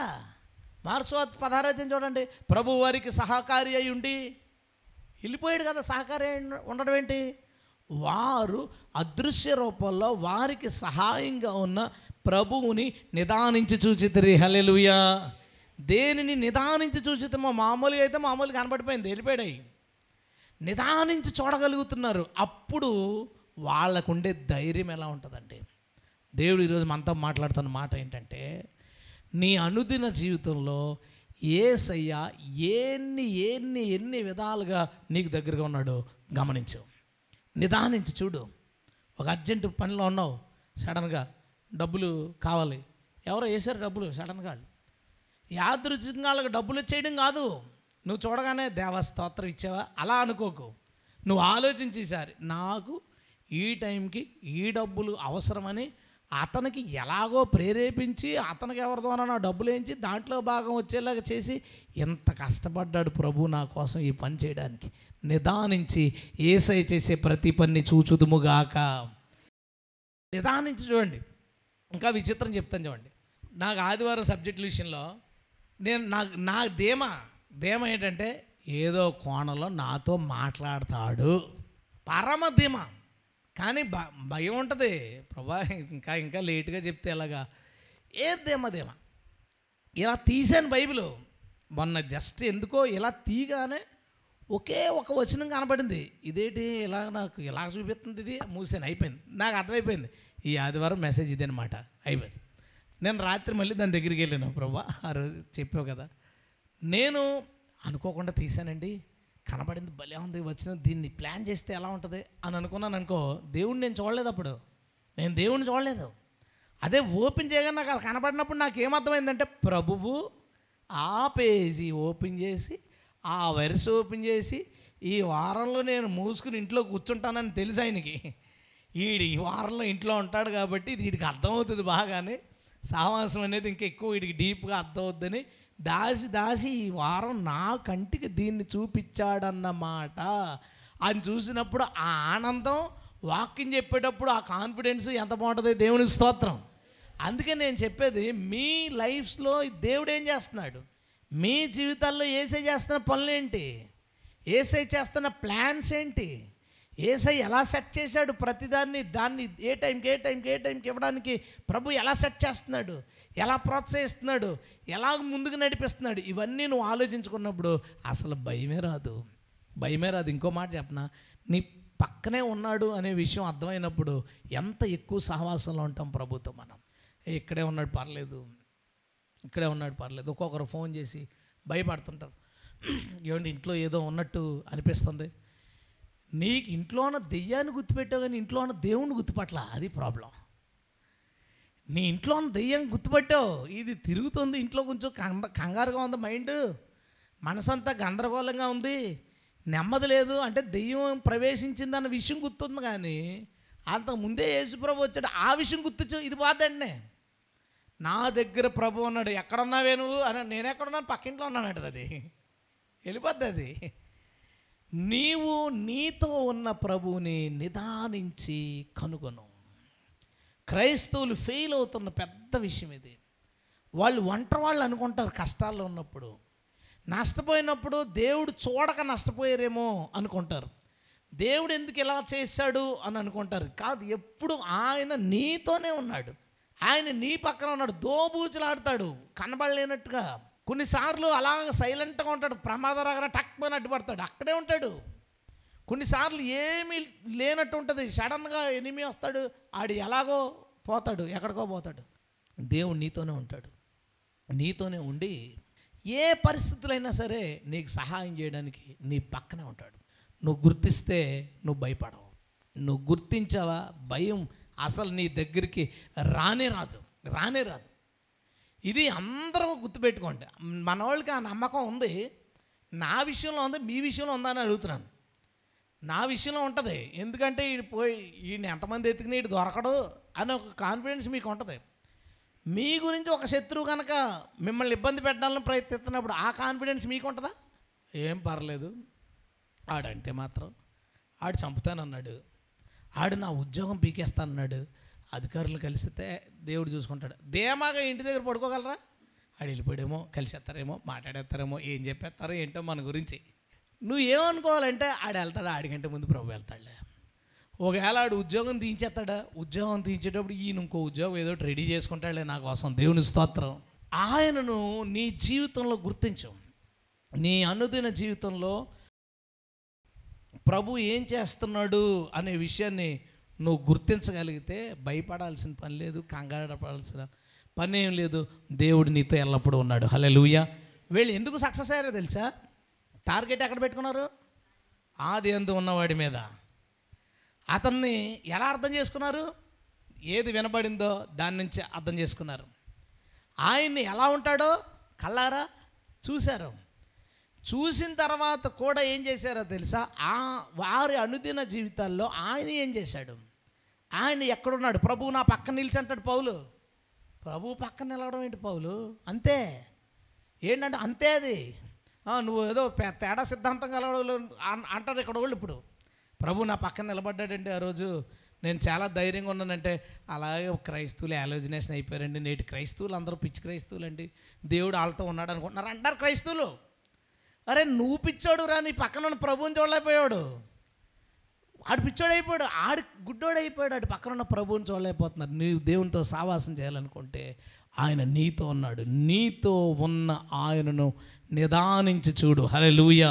ఎటు పోయినా నీతోనే వచ్చాడు, ఎటు పోయినా నీతోనే ఉన్నాడు. అది ఎంత దూరమైనా పోనీ, ఎలాంటి పరిస్థితులైనా పోనీ, ఆ పరిస్థితుల్లో కూడా ఆయన నీతో ఉన్నాడు. దానిని నువ్వు గమనించుకుంటూ ఉంటే ఆయనతో నీ సావాసం చాలా స్ట్రాంగ్గా ఉంటుంది. హల్లెలూయా. తర్వాత ఒక విషయం చెప్పాడు చూడండి, ఇదోదా, మా చేతులు దేనిని తాకి చూచెనో. ఎక్కడ దాకా వెళ్ళారు సార్? ఇప్పుడు వెళ్ళు చేయబెట్టి తాకడం దగ్గరికి వెళ్ళారు. టార్గెట్ ఎక్కడ? ఆది నుండి ఉండి వినబడింది, కనబడి, వెళ్ళిపోయి ప్రతి కార్యాల్లోనూ నిదానిస్తే కనబడేలాగా మనతోనే ఉండే ప్రభువుని వాళ్ళు ఏం చేశారంటే తాకడం దగ్గరికి వెళ్ళారట. తాకడం ఏంటి? కనబడ్డాడు ప్రభు, వెళ్ళిపోయాడు, వీళ్ళు ప్రార్థన చేయండి మీరు, నేను వస్తాను, అంతే కదా. మనం దేవునితో సహవాసం ఏ రూపంలో ఉన్న వాళ్ళతో చేయగలం? ఇప్పుడు పరిశుద్ధాత్మతో సహవాసమే దేవునితో సహవాసం, పరిశుద్ధాత్మతో సహవాసం. వీళ్ళు ప్రార్థిస్తుండగా చాలా వీక్ అయిపోయారు. 10 రోజులు అయిపోయింది. అకస్మాత్తుగా బలమైన శక్తి, పరిశుద్ధాత్మ శక్తి వారిని తాకెను. హల్లెలూయా. వారిని తాకింది బలమైన శక్తి, బలవంతులైపోయారు, తాకబడ్డారు వాళ్ళు. తాకబడి టచ్ చేసిపోయాడా పరిశుద్ధాత్ముడు? లోపలికి వచ్చాడు, వారి లోపలికి వచ్చాడు. ఇప్పుడు నా పక్కనే ఎప్పుడు ఉండే వ్యక్తితో నేను క్లోజ్ అయిపోతాను ఆటోమేటిక్గా. నా లోపలే ఉంటే ఇంకెంత? దేవుడు సహవాసానికి వీళ్ళు చూడండి, ఒకటి అర్థం చేసుకుంటూ ఉన్నవాళ్ళు ఇప్పుడు వాళ్ళలోనికి ప్రవేశించాడు పరిశుద్ధాత్ముడు. ఇది లేకుండా సహవాసం జరగదు ఎప్పుడు. దేవుడు మనల్ని తాకే అనుభవం, మనం దేవుని తాకే అనుభవం, దేవుడు మనము ఒక్క దేహములోకి వచ్చే అనుభవం వచ్చినప్పుడే అది దేవునితో సహవాసం అవుతుంది. హల్లెలూయా. పరిశుద్ధాత్మ సహవాసం మీకు ఉండాలి అని భక్తుడు అంటున్నాడు. పరిశుద్ధాత్మ సహవాసం అంటే పరిశుద్ధాత్మ నీలో ఉన్నాడు, నీలో ఉండాలి, నీతో మాట్లాడాలి, నిన్ను గైడ్ చేయాలి, నిన్ను లీడ్ చేయాలి, నిన్ను హెచ్చరించాలి, ఇవన్నీ జరగాలి, నీకు బోధించాలి. ఎప్పుడు నీలో ఉండి పరిశుద్ధాత్ముడు పనిచేసినప్పుడు ఆ తాకిడి మనందరము సమృద్ధిగా అనుభవించదుముగాక. తాకిడి అంటే ఇప్పుడు ఏంటి? పరిశుద్ధాత్మ నింపుదలంటేనే పెద్ద కామెడీ విషయం జనాలకే. ఆత్మచేత నింపబడిపోవడం అంట, ఓ ఇల్లగైపోతారు, అల్లగైపోతారు, అదైపోతారు, ఇదైపోతారు, రకరకాలుగా మాట్లాడతారు. ఒకసారి అయితే ఇక ఈ ఒక మూమెంట్లో అందరు పెద్ద పెద్ద టాప్ పాస్టర్లు టచ్ అనే మాట మీద పెద్ద ప్రసంగాలు తెగజేసి పాడేసేవారు. టచ్గాళ్ళు వస్తున్నారు ఈ మధ్యన, జాగ్రత్తగా ఉండండి. ఆ టచ్ అంటాడాడు, ఈ టచ్ అంటాడాడు. టచ్ అంటే ఏంటంటే తెలుగులో తాకడం. వీళ్ళు ఏం చేశారు? వీళ్ళు టచ్గాళ్ళే. దేనిని తాకి చూచితమో, దేవుణ్ణి తాకారు వాళ్ళు. దేవుడు తాకాలని కోరుకోవాలి మనల్ని. ఆయన మనల్ని ముట్టుటంటే మనం ఆయన ముట్టుటే కదా. పరిశుద్ధాత్ముడు మనల్ని తాకాలి. తాకినప్పుడు మనం ఏదైనా కావచ్చు, మళ్ళీ రకరకాల రెస్పాన్సులు రావచ్చు. ఒకరికి వెంట్రుకలన్నీ లేచి నిలబడిపోయిన ఒక తిమ్మిరి ఫీలింగ్ ఉండొచ్చు, ఒకరికి ఏదో పెద్ద లైటింగ్ తాకిన ఒక అనుభవం ఏదో ఉండొచ్చు. ఇప్పుడు ఉన్నారు పాత చర్చ్ ఉన్నప్పుడు ఆరాధన జరుగుతున్నప్పుడు వచ్చారు ఆవిడ. ప్రసంగం కాదు, ఏం కాదు, వెలుగోడు తాకింది, వెనకాల అలాగ ముట్టుకున్నాడంటే అంతే, అయిపోయింది. దేవుడు మనిషి అయిపోయింది. దేవుని స్తోత్రం. దేవుడు ఆమెను ముట్టాడు. ఇప్పుడు దేవుడు నన్ను టచ్ వచ్చిందండి ఒక ఈ మధ్యన అని మొదలెడతారు ఇప్పుడు మీ మీద. మనం అందరూ అడగాలి, తెలుగులో అడుగుదాం, ఇంగ్లీష్లో అడిగితే ఏడుతున్నారు ఈ ప్రొఫెసర్లు అందరూనే. ప్రభా నన్ను తాగు ప్రభా అని అడుగుదాం. ఇంగ్లీష్లో అడిగామనుకోండి, టచ్ మీ ప్రభా, టచ్ మీ అంటే టచ్ గాళ్ళు వచ్చారా బాబా అన్నారు కదా. తెలుగులో అడుగుతా, ప్రభా నన్ను ముట్టుతండ్రి. దేవుని స్తోత్రం. వాళ్ళు దేవుణ్ణి ముట్టుకున్నారు, వాళ్ళకి దేవుడి స్పర్శ తెలుసు, దేవుని నింపుదల తెలుసు, దేవుని మహిమ వాళ్ళ తలలోంచి లోపలికి ప్రవేశించడం వాళ్ళకి తెలుసు, దేవుని ధైర్యం వాళ్ళలోనికి ప్రవేశించడం వాళ్ళకి తెలుసు. భయపడి ఏడుస్తూ ప్రభువా వీళ్ళందరూ ఇంత రివర్స్ అయిపోయారు, మేము ఎలాగ నీ పని చేయము అని అపోస్తలులు ఏడుస్తుంటే పరిశుద్ధాత్మ వారి మీదకు దిగెను. పరిశుద్ధాత్మ మేడగది మీద దిగలేదా? దిగాడు. మళ్ళీ ఏంటి దిగడం? అంతే. వారి మీదకు దిగితే వారందరూ ధైర్యంగా ఆయన్ను ప్రకటించుచుండేది. దేవుని స్తోత్రం. దేవుడు తాకాడు వాళ్ళని, మళ్ళీ వాళ్ళని టచ్ చేశాడు ఆయన. మేము దేనిని తాకి చూసామో అన్నాడు.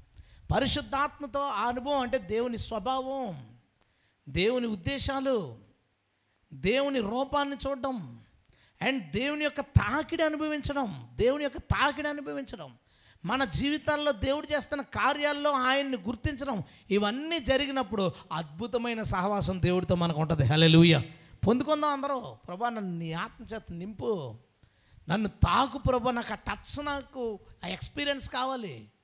నువ్వు నన్ను ముడితే ఎలా ఉంటుందో ఆ అనుభవం నాకు కావాలి. నువ్వు నన్ను పదే పదే నింపుతుంటే ఆ అనుభవం నాకు కావాలి. నాకు తెలియాలి ప్రభా. నువ్వు అడుగు, ప్రభువుని బతిమాలు అడుగు, ఇస్తాడు. ఎందుకాడు? అడిగే మామూలుగా నీకు ఎలా కావాలితే అలాగ అడిగేయచ్చు. ఆయనకేం రూల్స్ లేవు. రూల్స్ ఏమున్నాయి? ఇప్పుడు కలెక్టర్కి లెటర్ రాయాలి, ఏమంటే టు ద డిస్ట్రిక్ట్ కలెక్టర్ పలానా ఇక్కడ స్టేషను డేటు, దానికో లెక్క ఉంటుంది. నువ్వు డైరెక్ట్గా తీసుకుని నాకు పలానాది కావాలండి అని చెప్పి ఇచ్చేయంటే చింపేసి పక్కన పడేస్తాడు. ఎవరితో ఏం చెప్పాలన్నా సరే దానికి ఒక పద్ధతి, ఒక వ్యవహారం, దానికి ఒక రూల్స్, దానికి సంగతి అంతా ఉంటుంది. యేసు ప్రభుతో నువ్వేమన్నా చెప్పాలనుకున్నావా? మనసులోంచి చెప్పి ఇంకేం రూల్స్ లేవు. దేవుని స్తోత్రం. నువ్వు ఏం చెప్పాలనుకున్నావా అది ఆయనకి చెప్పే ఇంత డైరెక్ట్గా. నాకు ఇది కావాలి, అండి అనాలా, అయ్యా అనాలా, నాన్న అనాలా, రిఫరెన్స్లు ఎత్తాలా, అవన్నీ పక్కనెట్టు. నువ్వు ఆయనతో మాట్లాడాలా, ఆయనకి చెప్పాలా, వెళ్ళిపోయి ఆయనకి చెప్పే. ఆయన దాన్ని తీసుకుంటాడు, ఆయన దాన్ని వింటాడు, దాని గురించి ఆలోచిస్తాడు, దాని విషయంలో అర్థం చేసుకుంటాడు, నీకేం కావాలో దాన్ని చేస్తాడు. దేవుని స్తోత్రం. సహవాసం కలిగి ఉండండి. అడగండి, ప్రభా నాకు నీ ఆత్మ తాకిడి కావాలి, నాకు నీ స్వభావం ఎలా ఉంటుందో నాకు తెలియజేయి. అడగలేదా మోషే? అడుగు నువ్వు కూడా. నువ్వు ఎలాంటోడు నాకు చెప్పు అను. చెప్తాడు. ఎందుకు చెప్పడు? ఎలా చెప్తాడు? ఎలాగైనా చెప్తాడు, రకరకాలుగా చెప్తాడు. సడన్గా నువ్వు అడిగేసావు, మరుసటి రోజో తర్వాత రోజో ఏదో చదువుదామని కీర్తన ఒకటి తీసావు, ఆ కీర్తనలో దేవుని స్వభావం గురించి రాసిన కీర్తన నీ ముందుకు వస్తుంది. చదువుతుంటే ఒక్కో లైన్ నుంచి ఇదిగో నేను ఇదన్నమాట, ఓహో నేను మొన్న అడిగిన దానికి ఆన్సర్ ఈరోజు ఇలా ఇచ్చావు ప్రభా, స్తోత్రం, దేవునికి స్తోత్రం. అది గుర్తించగలిగితే ఆయనతో సహవాసం హ్యాపీగా ఉంటుంది. ఆఖరి విషయం ఇక్కడ ఇతను చెప్పిన ఆఖరి విషయం 5వ వచనం. మేము ఆయన వలన విని మీకు ప్రకటించు వర్తమానం ఏమనగా దేవుడు వెలుగై ఉన్నాడు, ఆయన యందు చీకటి ఎంత మాత్రం లేదు, అతనితో కూడా సహవాసం గలవారమని చెప్పుకుని చీకట్లో నడిచిన ఎడల మనం అబద్ధం ఆడుతూ సత్యాన్ని జరిగించలేం. అయితే ఆయన వెలుగులో ఉన్న ప్రకారము మనము వెలుగులో నడిచిన ఎడల మనము అన్యోన్య సహవాసం గలవారమై ఉందుము. దేవునికి గట్టిగా స్తోత్రం చెప్దాం. మనం అన్యోన్య సహవాసం గలవారిగా ఉందాం. ఎప్పుడు? ఆయన వెలుగులో ఉన్నట్లు మనము కూడా వెలుగులో నడిచిన ఎడల. అంటే ప్రభువుని లక్ష్యంగా చేసుకుని, ఆయన స్వభావాన్ని అర్థం చేసుకుని, ఆయన ముఖదర్శనం చేస్తూ, ఆయన మన జీవితంలో చేస్తున్న కార్యాలన్నీ గమనిస్తూ, ఆయన్ని స్తుతించుకుంటూ, పరిశుద్ధాత్మ చేత నింపబడి, దేవుడు ఎలాగూ పరిశుద్ధంగా ఉన్నాడో మనం కూడా అలా పరిశుద్ధంగా ఉండడానికి ప్రయత్నిస్తుండగా మనము దేవునితో అన్యోన్య సహవాసం గలవారం అవుతాం. హల్లెలూయా. అక్కడ రాశాడు మొత్తం అంతా. 1వ వచనం నుంచి 7వ వచనం వరకు అంతే. ఆ 7 వచనాలు చూస్తే సృష్టికర్త అయిన దేవునితో క్లాస్మేట్తో ఎలా కొనసాగుతామో అలా కొనసాగే స్నేహం ఏర్పడుతుంది. మనందరము దాన్ని కలిగి ఉండాలి. దేవుడితో చాలా హ్యాపీగా మాట్లాడగలిగేలాగా, సంతోషంగా మనం ఆయనతో గడిపేలాగా, ఆయన్ని ఆనందంగా పొగిడేలాగా మనందరము ఆయనకి దగ్గరైపోవాలి. దేవుడు అలాంటి కృప మనకి ఇచ్చునుగాక. ఆఖరిగా నేను ఒక వచనం చూపిస్తానండి. కొరింథీయులకు రాసిన మొదటి పత్రిక 7వ అధ్యాయం 24వ వచనం.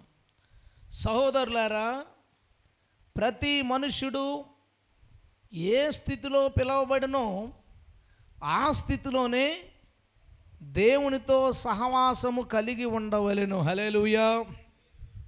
నేను 7 నెగిటివ్ విషయాలు చెప్పాను మొదట. తర్వాత నేను పాటలు పడి 7 పాజిటివ్ విషయాలు చెప్తున్నాను అన్నమాట. మళ్ళీ 14 అంటే ముందే ఎడుతారని 14 అని చెప్పలేదు.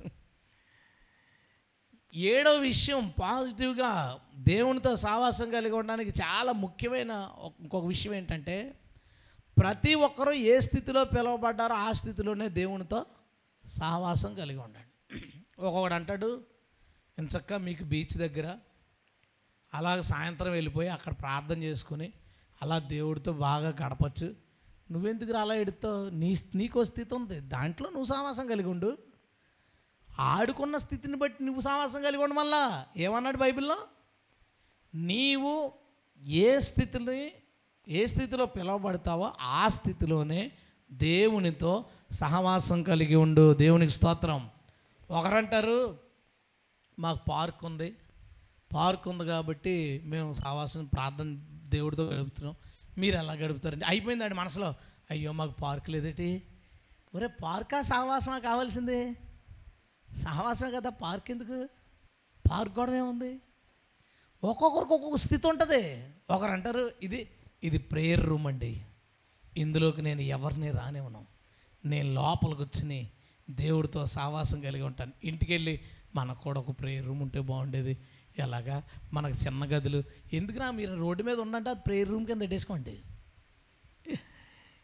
ఎందుకు అన్నాను నేను అవన్నీ ఎందుకు? ఒకడు అంటాడు, మీరు పాస్టర్లు అండి, మీకు ఇంకేం పని ఉంటుంది, ఇంచక దేవుడితో గడపచ్చు, మాకు ఉద్యోగం ఉంది, వ్యాపారం ఉంది. దేవుడు అన్న నాకు అంత గడపమన్నాడా నిన్ను? ఇగో పాస్టర్కి టైం కుదిరింది, అడు రోజుకి 6 గంటలు దేవుడితో గడుపుతున్నాడు, నువ్వు ఉద్యోగం చేసుకున్న తర్వాత కూడా 6 గంటలు గడుపు అన్నాడా? ఏమంటుంది బైబిల్? ఏ స్థితిలో ఉన్నావో ఆ స్థితిలో దేవుడితో సావాసం కలిగి ఉంటు. ఆడున్నాడు కార్తీక్, ముందు సంవత్సరం 9th క్లాస్ కాబట్టి సాయంత్రం వచ్చేసి ఒక గంటన్నర దేవుడితో గడిపాడు అనుకుందాం. ఊరికినే నిజం కాదని తెలిసిలే అందరికీ, ఏదో అనుకుందాం, అలాగా అనుకుందాం. ఇప్పుడు 10th ఒక 20 నిమిషాలే కుదురుతుంది. ఇప్పుడు వీడు ప్రభా పడిపోయింది తండ్రి, పాడైపోయింది ప్రభా, అప్పుడు గంటన్నర ఉండివ్వండి తండ్రి నీ దగ్గర, ఇప్పుడు 20 నిమిషాలే ఉన్నాను ప్రభా, ఇక నా జీవితం ఏమైపోయినట్టు ప్రభా. అలా అనకరా బాబు, నీవు 10thలో ఆ స్థితే నీకు అంతే కుదురుతుంది. ఆ స్థితిలోనే దేవుడితో హార్ట్ఫుల్గా గడుపు. దేవుని స్తోత్రం. నువ్వు రోజు గంట సేపు ఇచ్చావు దేవుడికి, గంట సేపు గడుపుతున్నావు, ఎక్కడికి వెళ్ళావు చాలా ప్రయాణాలు, 5 నిమిషాలే కుదిరింది. 5 నిమిషాల్లో ఏం చేస్తారో తెలిసాడు, 5 నిమిషాలు సావాసం చేయడు. ఈ 5 నిమిషాలు ప్రభా గంట ఇవ్వలేకపోయి, నీకు గంట ఇవ్వలేకపోయి, ఈ 5 నిమిషాలు కూడా పాడు చేసేస్తాడు. నీకు అదే కుదిరింది, దాంట్లో సావాసం కలిగి ఉండు. అందుకే ఎక్కడ ఒక క్రైస్తవుడు రోజుకి ఇన్ని గంటలు గడపాలి రూల్స్ ఉండవు. రూల్స్ మనం పెట్టుకున్నాం. కొంతమంది రూల్స్ ఏంటంటే పొద్దున్నే లెగిసి బైబిల్ ఒక 2 అధ్యాయాలు 3 అధ్యాయాలు చదివి కాసేపు ప్రార్థన చేసుకుని ఓ పాట పాడి ఇలాగ ఒక 40 minutes దేవుడితో గడపకుండా బయటికి వచ్చావా నువ్వు క్రైస్తవుడివే కాదంటాడు పాస్టర్ ప్రసంగంలో. కానీ ఇంకేళ్ళు మొదలెడేస్తారు పొద్దున్నే లిగగానే అంతా చూసుకుని అంతా చేసి, లేట్గా ఎందుకు వచ్చావు అంటే నాకు ఇంకా మీకంటే ముఖ్యమైన పని ఉంది.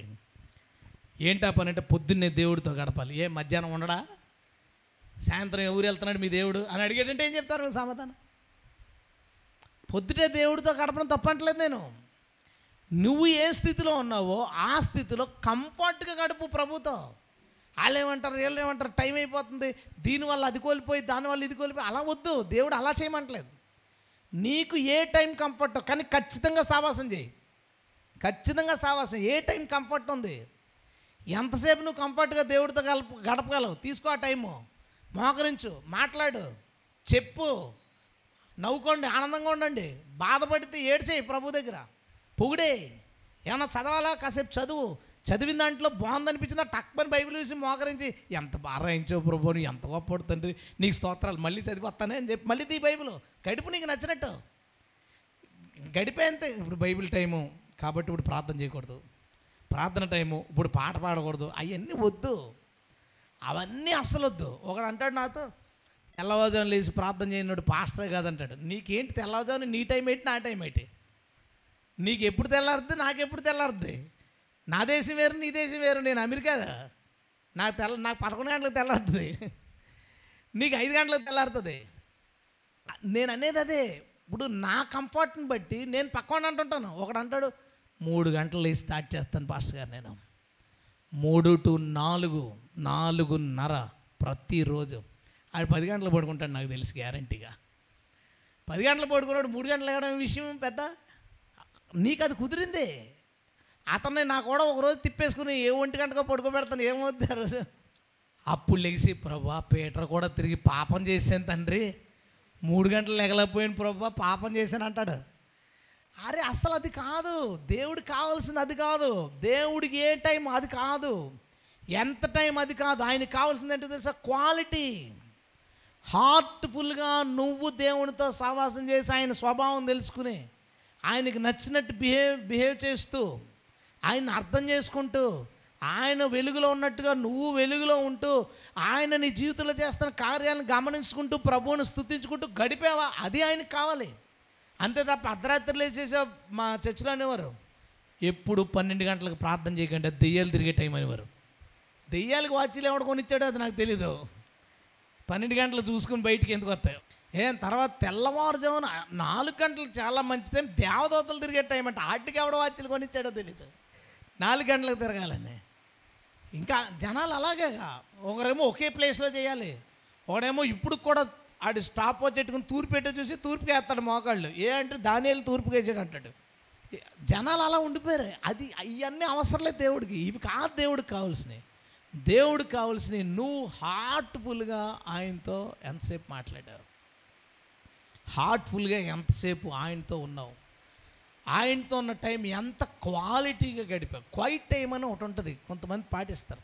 ఫస్ట్ టైం దేవునికి ఇచ్చే, ఫస్ట్ టైం అంతా ఆయనకి ఇచ్చేయాలి. ఆ రోజు ఇవ్వలేకపోతే ఫీల్ అయిపోతుంటారు, ఇవ్వలేకపోతే. నేను క్వైట్ టైం కోసం చెప్పట్లేదు, క్వాలిటీ టైం కోసం చెప్తున్నాను. అది ఏ టైం అయినా కానీ, పరిస్థితుల వల్ల కుదరచ్చు కుదరకపోవచ్చు, టైమింగ్స్ ఏదైనా సరే, ఏ టైం మారిపోయినా పర్లేదు, టైం పెరిగి తగ్గినా పర్లేదు, కానీ దేవునితో నువ్వు గడిపే క్వాలిటీ ఉందే అది మిస్ అవనవద్దు. హార్ట్ఫుల్గా దేవుడితో టైం స్పెండ్ చేయండి, దేవుడితో గడపండి, దేవుడితో మాట్లాడండి. అది 100% వర్కౌట్ అవుతుంది. నేను దానికి 100% సాక్ష్యం. ఎప్పుడు టైమింగ్స్ ఉండవు, కానీ నేను ఎంత అది తక్కువ టైం ఎక్కువ టైం పక్కనట్టు ఎప్పుడు మోకరించిన ఆకాశంలో ఉన్న దేవుడికి ఎప్పుడూ ప్రార్థన చేయలేదు. నేను ఇప్పుడుకొచ్చి ఆకాశంలో ఉన్న దేవుడికి నేను ప్రార్థన చేయలేదు. నేను ఎప్పుడు ప్రార్థన చేసినా నా పక్కన ఉన్నవాడికే చేశాను. దేవుని స్తోత్రం. ఎప్పుడు ఆకాశంలో ఉన్నవాడికి చేయలేదు. ఆకాశంలో ఉన్నాడంటే నేను చేయను. అంత దూరం నాకు గొంతు ఎక్కడ వెళ్తుంది? అంత దూరం నాకు అవసరం లేదు. నా పక్కన ఉన్నవాడితోనే ఎప్పుడు నేను అతనితోనే మాట్లాడాను, అతనికే ప్రార్థన చేశాను. ఆయన ఇంతసేపు మాట్లాడలేదు, అంతసేపు మాట్లాడలేదు, అది అసలు సబ్జెక్ట్ కాదు. ఆయనతో నడిచామా లేదా? హనోకు దేవునితో నడిచెను, మనం కూడా దేవునితో నడిచేదము. హల్లెలూయా. 7 విషయాలు నువ్వు గుర్తుపెట్టుకుని, గురి దేవుడే.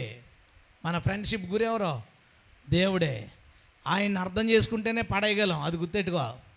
గొడవలు లేకుండా, ఆయనకి మనకి ఇబ్బందులు లేకుండా జాగ్రత్తగా సాగిపోవాలని అనుకుంటే, ఆయన ఎలాంటి వాడు, ఆయన స్వభావం, ఇష్టాలు ఏంటి అన్నీ ఆయన వినబడిన వాక్యం ద్వారా తెలుసుకోగలుగుతాం. అండ్ థర్డ్, చూడడానికి ప్రయత్నించండి. సాధ్యమైనన్ని సార్లు మాట్లాడతాడు దర్శనాల్లో మంచి మంచి విషయాలు మాట్లాడతాడు. చాలా సింపుల్గా మాట్లాడతాడు, గమ్మత్తుగా మాట్లాడతాడు. అది ఉదయం లేచిన తర్వాత అది ఎందుకు ఇలా అన్నాడు మనకు అర్థమవుతుంది. సడన్గా సిచ్యువేషన్ రాగానే అది గుర్చేసి, ఓహో నాకు ఇప్పుడు చెప్పావా అని సైలెంట్, మేము రావండి అంటాం. ఏంట్రా మూడు ఎలా మారిపోయింది? కాదు, రాత్రి ట్యూన్ చేసాడు అక్కడ ఉంటుంది బైబిల్లో.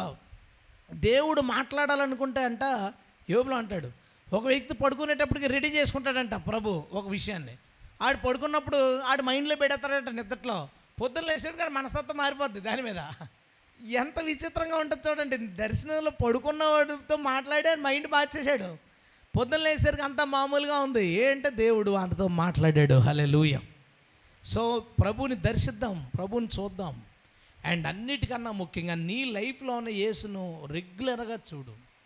ఆయన నీకు చేసే ప్రతి హెల్ప్ని రెగ్యులర్గా చూడగలిగితే ఎస్, ప్రభుతో చాలా మంచి సావాసం కలిగి ఉంటాం. అన్నిటికన్నా ఇంకా ముఖ్యం, దేవుని ఆత్మచేత నింపబడితేనే, తాకబడితేనే ఆయన మనలో ఉంటాడు. మనలో ఉన్నప్పుడే అసలైన స్వభావం. ఇప్పుడు క్రిస్టియానిటీ అంతా ఏంటంటే, ప్రకటన గ్రంథం 3వ అధ్యాయంలో, నేను ద్వారం వద్ద నుండి తట్టుతున్నాను, ఎవడన్నా తలుపు తీ అంటారు, లోపలికి వస్తానంటాడు. వాళ్ళు లోపల కూర్చుని అంటాడు, బైబిల్ స్టడీ చేస్తుంటారు వాళ్ళు సీరియస్గా. ఏరా బాబు ఏం చేస్తున్నావు అంటే, తలుపు కొడతానే, ఈ టైంలో ఎవడరా పక్కెళ్ళి, మాకు ఖాళీ లేదు అసలు. ఈలోపు ఒక డ్యాన్స్ ప్రాక్టీస్ చేసేవాడు ఒకడు ఉంటాడు, దేనికంటే క్యారల్స్, ఆడు దేవుడి కోసమే. ఈలోపు ఒకడేమో డిజైనింగ్ చేస్తుంటాడు డెకరేషన్ల కోసం, ఈడెవడి కోసం, ఈడు దేవుడి కోసమే.